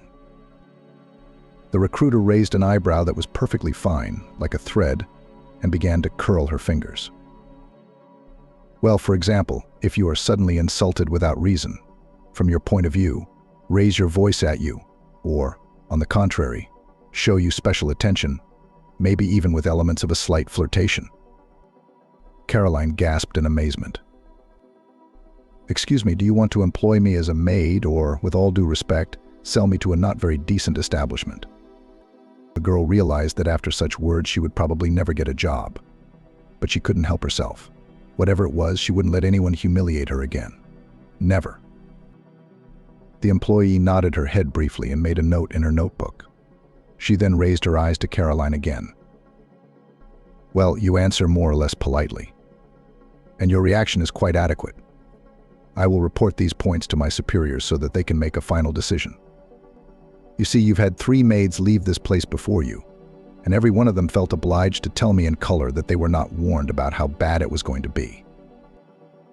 "Is that a warning?" I asked Caroline, just in case. "Consider it a warning," the personnel officer nodded. "Expect to be contacted within 3 days. If you are contacted within that time, you are accepted. You will learn the rest of the details of your job on the spot. And yes, I almost forgot. You will be required to live on the employer's premises for the duration of the contract." Caroline nodded in agreement. It was all very strange, but all the more exciting. She really wanted to be hired for this position. The salary was more than generous. There would be something to help her parents. And even if these unusual situations arose in the course of business, she would not give herself an offense. 2 days later, Caroline's mobile phone rang happily, informing the girl that she had been accepted as a maid in the house of a rich businessman. "Mom, Dad, hurrah. I have a job now," Caroline happily announced to her parents. "They said they would pick me up in 4 hours." "I'm going to go pack," Caroline said. Jennifer breathed a sigh of relief and crossed herself. Her husband gently hugged her with the arm that had survived the accident, and the girl's mother slowly lowered her head onto her husband's shoulder. "Here is our girl going into adulthood," she said slowly. "God, I wish she'd do well there." "Don't worry," Jenny Michael held her close. "Remember, you told me yourself that our daughter is a very strong person. She'll get through anything." When it was time to leave, it was not without tears. Her parents saw Caroline off with all the tenderness and warmth of their hearts, expecting her to come back next weekend to share her impressions of her new job. Carolina was picked up from her home 9-story building by a huge black business class UE. When the girl climbed into it, it seemed to her that she was inside a cruise liner, so huge was the space of the car interior. The driver turned out to be a not very talkative middle-aged man who calmly drove her to the desired destination. When she got out of the car, Caroline couldn't believe her eyes. In front of her stood a gigantic 4-story mansion, made in a completely modern style with glass and chrome metal constructions. Caroline thought involuntarily that the owner of this house must be very fond of shopping centers, if he had decided to live in one of them. She didn't voice these thoughts out loud, of course. Instead, she obediently followed the head housekeeper and housekeeper who led her to the pool, instructing the new employee along the way. Try not to make eye contact with Oliver when he asks you something. It's best to lower your gaze and answer in a matter-of-fact manner. If you're cleaning a room and the owner suddenly walks in, you shouldn't fuss or pretend to notice his presence. Just get on with your work. Oliver is used to all the servants moving about and working almost silently. You're part of this house, and in a way you have to blend in with it and everything that goes on here. Often we don't pay attention to the owner's little quirks, the housekeeper continued. We only call the guards if we realize that it could endanger his life and health. Caroline was silent, but she felt as if she were in some modern fairy tale about an enchanted castle where everyone was silent and could not say a word to the cruel king who ruled this high-tech kingdom. The housekeeper's last sentence, however, surprised Caroline somewhat. "Excuse me, I think you said something about quirks. May I clarify what exactly was meant?" The housekeeper stopped and looked at the girl as if she were trying to see through her thoughts with invisible X-rays. "You were not warned by the agency about possible irregularities, were you?" she asked dryly. "Do I understand correctly?" "No, why not? They explained to me that there were some special circumstances, but what were they?" The housekeeper raised her eyebrows elegantly. "Well then, you'll soon see for yourself." The woman led her to a large rectangular pool, on the marble terrace of which sat a young man reclining in a sun lounger. He was wearing large sunglasses, a bright red Hawaiian shirt, and white knee-length shorts. The guy looked to be about 24 to 25 years old. Judging by his relaxed manner and the way he was calmly flipping through the newspaper in his lap, he was the owner's son. Pleased, the housekeeper nodded to him. Caroline arrived exactly 10 minutes ago, as the master had requested. After that, the lady silently left, leaving the girl and the young man alone. "Hello," Caroline greeted him politely. "Excuse me, do you know how long we have to wait for Oliver?" The man froze, holding the newspaper half open, and then looked at the girl in surprise from under the shimmering glasses. "I don't understand," was all he could ask. "Excuse me, but you must be the son of the owner of this house, aren't you?" Caroline answered the question with a question. "I just can't get used to how many rules there are here. I wanted to ask you about them before I met Oliver," she continued. The young man continued to stare at the maid in mute amazement. She, not knowing what to do in such a delicate situation, just stood there staring back at him. Finally, the man couldn't stand it any longer and laughed loudly. Caroline felt incredibly stupid, but still managed to squeeze out a weak smile. "Honestly, I've never had one of those before," he said through his laughter and came close to Caroline. The girl blushed instantly, not knowing if she could back away from him at least a couple of steps. The master's son came so close that Caroline could feel the fabric of his fluttering shirt with her hand. "Caroline, that's your name, isn't it?" he asked with a playful smile. "Did Amanda say it right?" "Yes, that's right." Caroline looked up at him again. "Now, Caroline, the owner of the house is not coming here for the simple reason that he is already standing in front of you. I am Oliver." Caroline stood still with her mouth open in astonishment. Without another word, the young man pushed his glasses back over his eyes, and then strode off at a steady pace toward the stairs leading to his private wing. He threw her a final glance without turning round. "I like you, Caroline. You are now definitely accepted.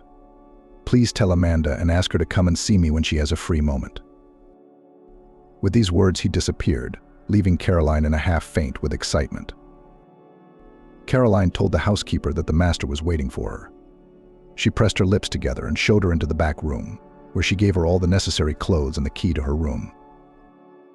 "Remember, we rise at 6, so you won't be seen or heard. And no matter how embarrassed you are, you must continue to do your job. Do you understand?" "Understood," Caroline replied, thoroughly embarrassed. Caroline went to her room to change. Thus began the working day for the girl. She soon realized what Amanda had meant when she spoke of Oliver's quirks. It turned out that he loved to host big costume parties with loud music, beautiful women, and expensive drinks. Besides Caroline herself, there were about 15 other people working in the house, and they all behaved as if they were exactly the same things in the young millionaire's mansion, like some floor vase or a painting hanging on one of the walls.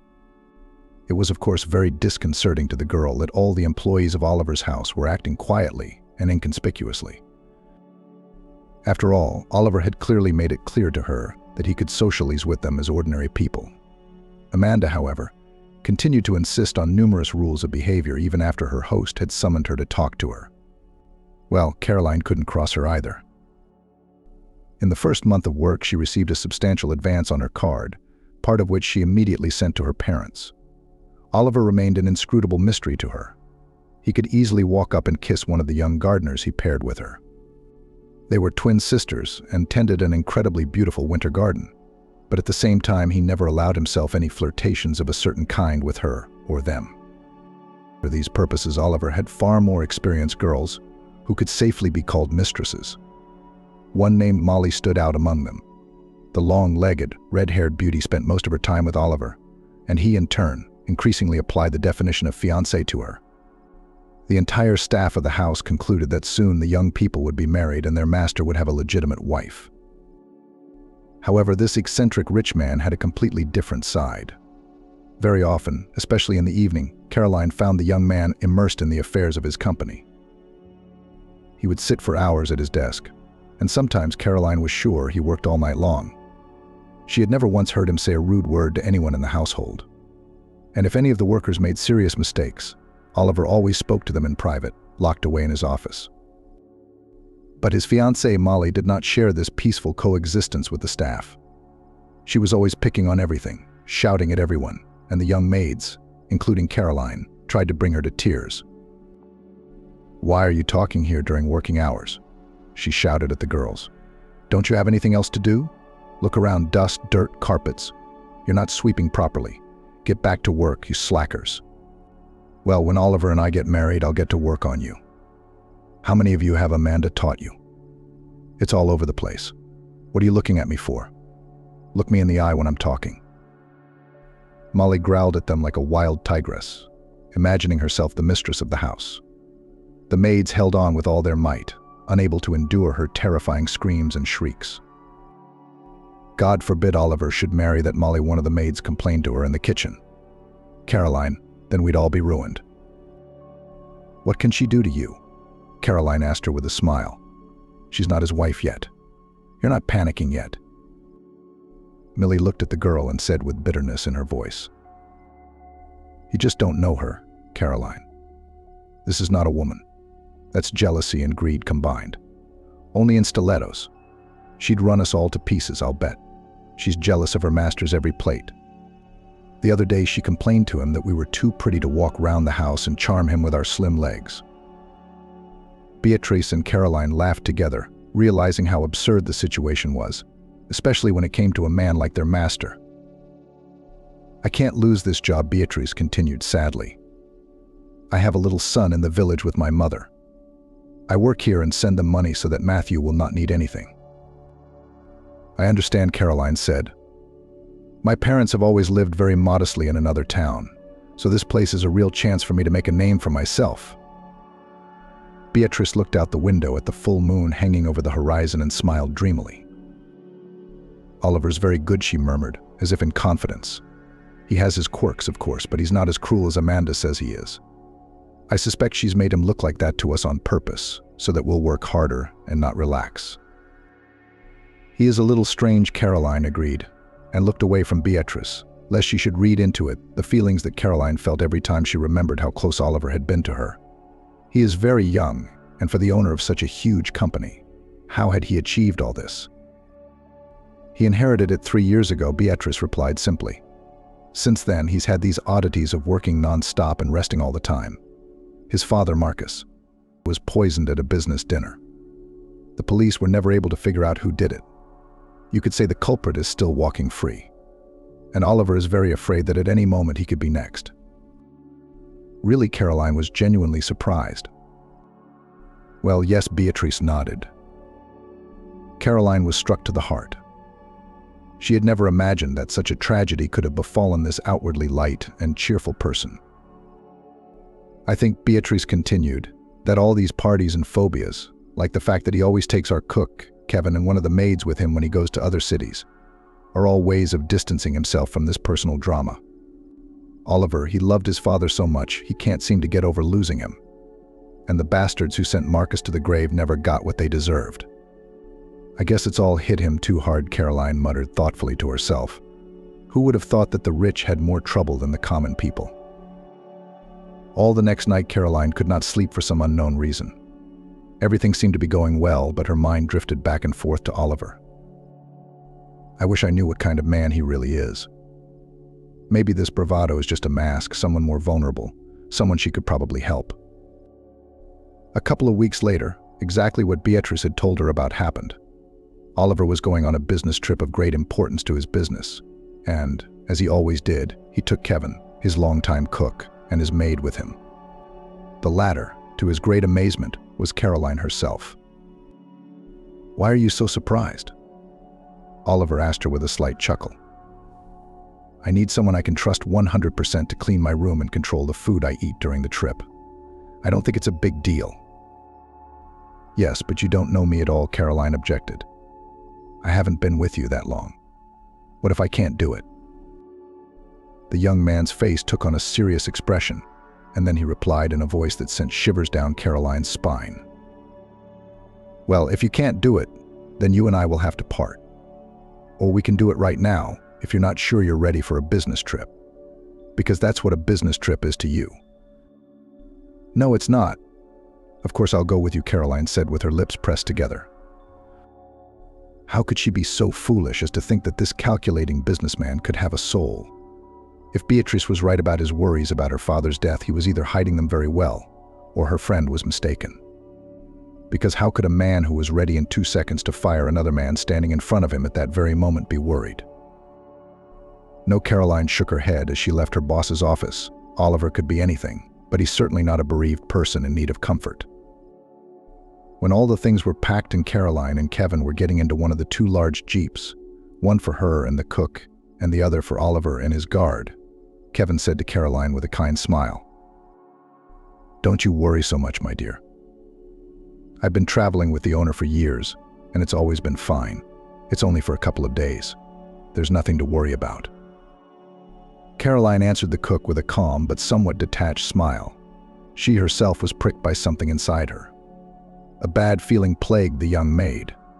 Suddenly, looking up at the upper windows of the mansion, she thought she saw a familiar silhouette flicker into Oliver's study, for a tiny fraction of an instant. She even thought she saw someone's fiery red hair through the window. But it couldn't be. Molly had gone to some foreign resort the other day, and was not expected to return for another week at the earliest. "It must be your imagination," Caroline said to herself. "You should read less detective stories at night." With these thoughts, the girl got into the car.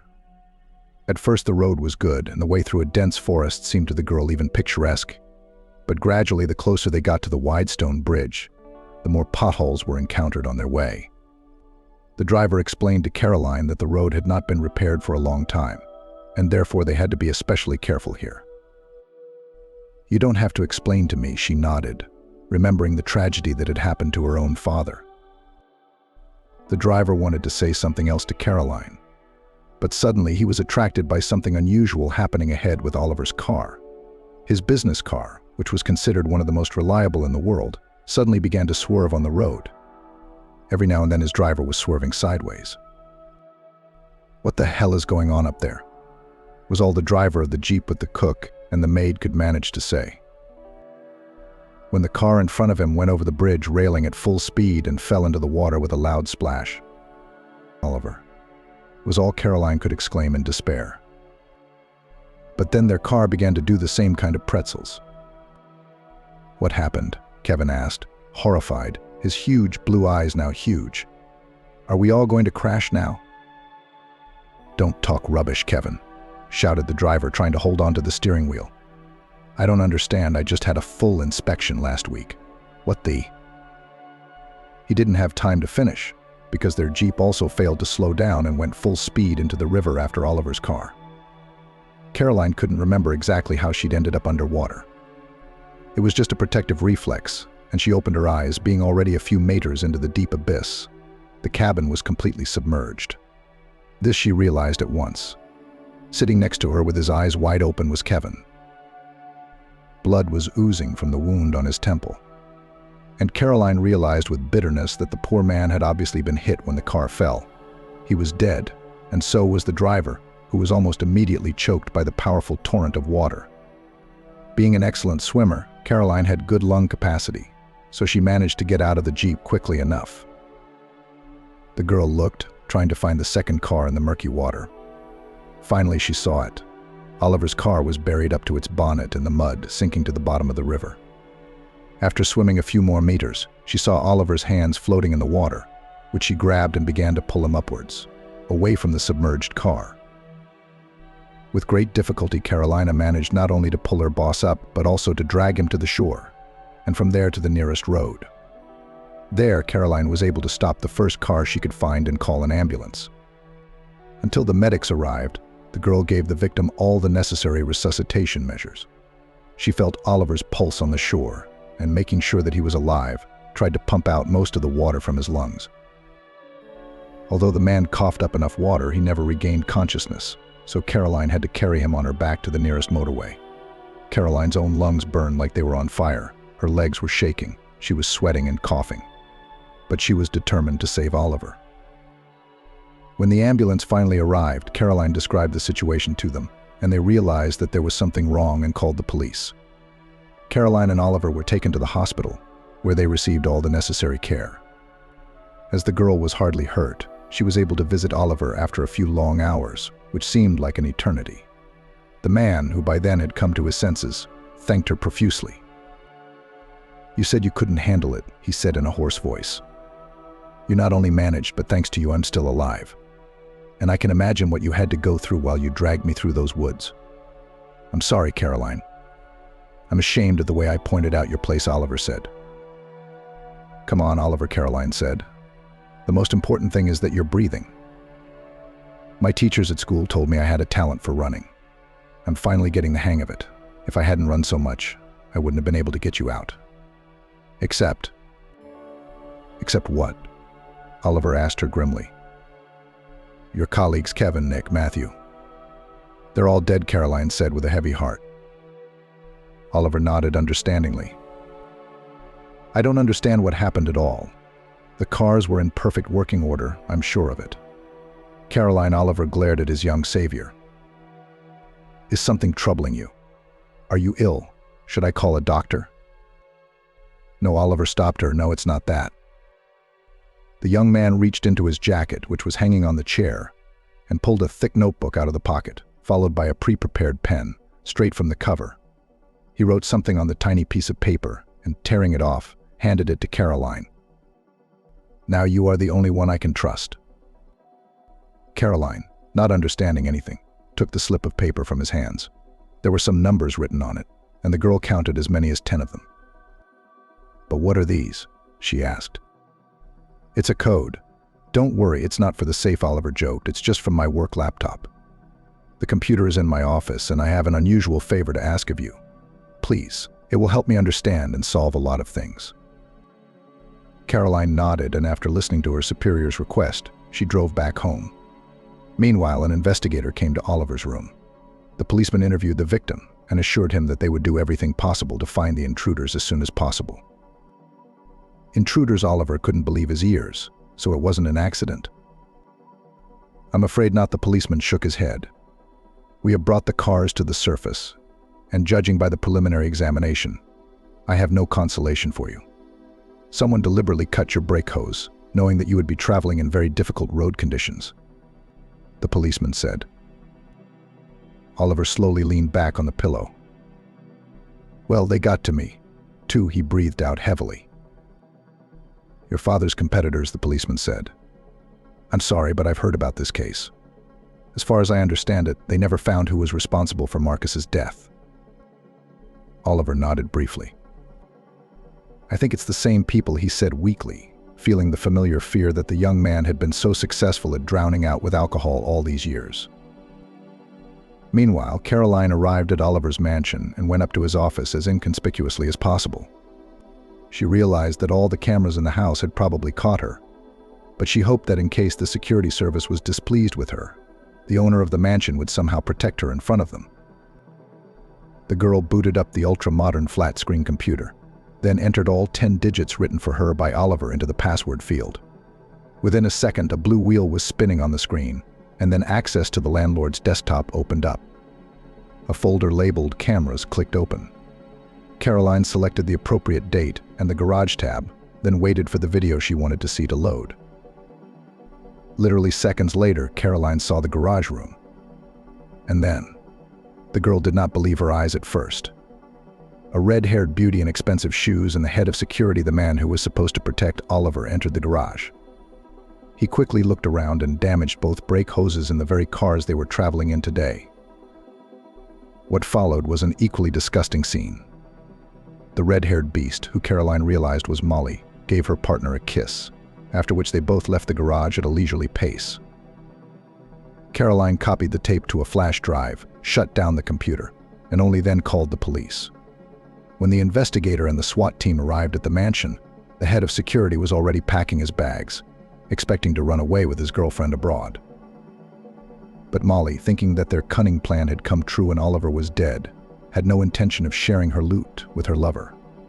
Molly was picked up at the airport as she tried to leave the country. The investigation later revealed that Molly was actually working for the same people who took out Marcus, Oliver's father. She didn't take out anyone specifically, but she was promised an extremely large percentage of Oliver's wealth if he died before reaching the site of his next negotiation. So here Molly had charmed the man closest to him and put the idea in his head that she and he could be perfectly happy if they eliminated their wealthy master. Now Molly and Oliver's head of security are facing a hefty prison sentence. In addition, Oliver's ex-fiancée has shamelessly ratted out her own masters to the investigation. After all, the deal with the police guaranteed her a reduced sentence, while her lover from security will receive the maximum. Thanks to Molly's confession, the ringleaders of the rival company that had ordered Oliver's father were quickly identified. As it turned out, they were longtime enemies of their family, the family of the oldest of the brothers, who'd always wanted to take over their grand business. Oliver, coming out of the hospital, realized a lot and completely rethought his life and attitude to people. The young man first of all forever stopped with parties. In addition, Oliver permanently canceled all the stupid rules and fired Amanda, who frightened everyone.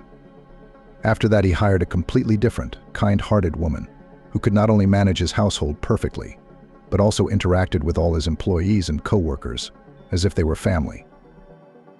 Caroline continued her work in the house, but now they were very close friends. Their shared story of saving Oliver's life brought them together, and that was just the beginning. 15 years later, there was nowhere to park in front of the school where Caroline had once attended. The car park was packed to the gills. So many people had dreamed of seeing each other. And they'd all been classmates once. Vanessa, now an elderly woman, and once slim, stood in the middle of the hall with her husband at her side. The seated middle-aged man clearly didn't understand why he had been brought here, but he couldn't resist the will of his wealthy wife. Vanessa began to look even more full and plump than before. But whereas before her fullness had been almost imperceptible and had given her some of the glamour of her lush forms, now everything pointed only to deterioration and health problems, which Vanessa either denied or did not think it necessary to address. The woman could barely squeeze into a thin, sparkling dress, expecting, as it seems, an unforgettable wow effect from her old-school friends. However, those who admired Vanessa, and those who just pretended to admire her so as not to be pestered, could not appreciate the outfit, for the many folds made Vanessa look suspiciously like a sausage. Then a huge black car, gleaming clean, drove up to the school building. All those who were in the auditorium and were actively devouring the delicious food rushed to the window. They were curious as to who was in it. When the doors of the luxurious leather salon opened, a graceful, slender, taut leg appeared. It was wearing graphite gray boots made of the finest suede. Following this, a beautiful young woman stepped out of the car. Thin as a bamboo stalk, but not too thin either. Her body seemed to radiate health and youth, and the modest smile on her beautiful face involuntarily attracted all eyes, like a magnet. "What's going on? What are you all staring at?" Vanessa said impatiently, pushing through the crowd to the window. The woman gasped loudly, and then her face twisted with envy and anger. A few minutes later, Caroline entered the hall, beautiful and blooming like a beautiful flower. Her classmates stared dumbfounded at her gorgeous suit, a tea of English fabric, her flawless hair, and discreet but quality makeup. No one could have imagined that Caroline, whom they had all mocked so meanly in their youth, would not only not lose her natural beauty and charm, but on the contrary, become the most successful woman of them all. "Hello, Caroline, how are you?" Vanessa stepped forward. "I see you're doing pretty well for yourself. How much do you pay your beautician? Or are you still doing it the old-fashioned way with a cucumber?" Vanessa laughed, pleased with her joke. However, apart from her, no one else made a sound. "Hello, Vanessa." Caroline greeted her calmly. "I just came in for a few minutes. I wanted to see you all.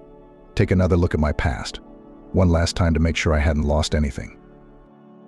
Caroline took a few more steps toward Vanessa and pointed to her neck. There, as before, hung her father's gift, a pendant in the shape of a star, which the girl had bought with her first salary. "You know, Vanessa, you haven't changed a bit," the woman told her, enjoying the way her former classmate was literally bursting with envy. "You're still just as stupid, and your jokes are stupid too." Caroline looked at Vanessa from head to toe, and with one last glance at the crowd of her former classmates who had fallen from anger, boredom, and time, she slowly made her way back to the exit, saying one last time, "You see, life always knows who has done how much good and evil. Someone chooses to follow his star or gets a chance to become one of its rays. And someone remains an empty, shiny bubble for the rest of his life, from which the whole shell, alas, crumbles with time. Happy life to you all, boys." Caroline walked down to the door of the school. Her classmates immediately rushed back to the window. Oliver got out of the car that was waiting for her outside.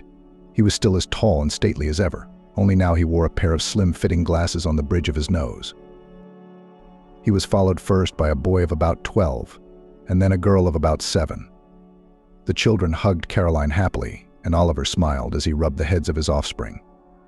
Caroline turned round, and Oliver gave her a long kiss, full of tenderness and love. Then, after the whole story of the cars crashing into the river, he suddenly realized how different this girl was from any woman he had ever met. Courageous, strong, unbending, like a stem of bamboo. She always knew exactly what she wanted and was determined to achieve it. And tender and shy at the same time, pure as a petal of the most beautiful rose. She gave him everything he was looking for in this world and more. When he proposed to her, she told him yes. It was the happiest day of his life. When 6 months after the wedding Caroline told him that they were expecting a child, Oliver finally felt that he was no longer alone in the world. Now they both had a chance to live the life they both deserved, and nothing in the world could stop them. As Caroline and Oliver's car drove away, they did not see how hysterical Vanessa was long afterwards. How she tore at her artificial hair and how she cursed everything in the world, not understanding why Caroline, the technician's daughter, had been able to get everything in this life that should have been hers. Instead, all she had was money, which never made Vanessa happy. Yes, an alcoholic husband who married her just to get a good position in her father's company. Time had not spared her looks. Life hadn't added to her wisdom. And all this Vanessa realized only now, when it was too late to change anything.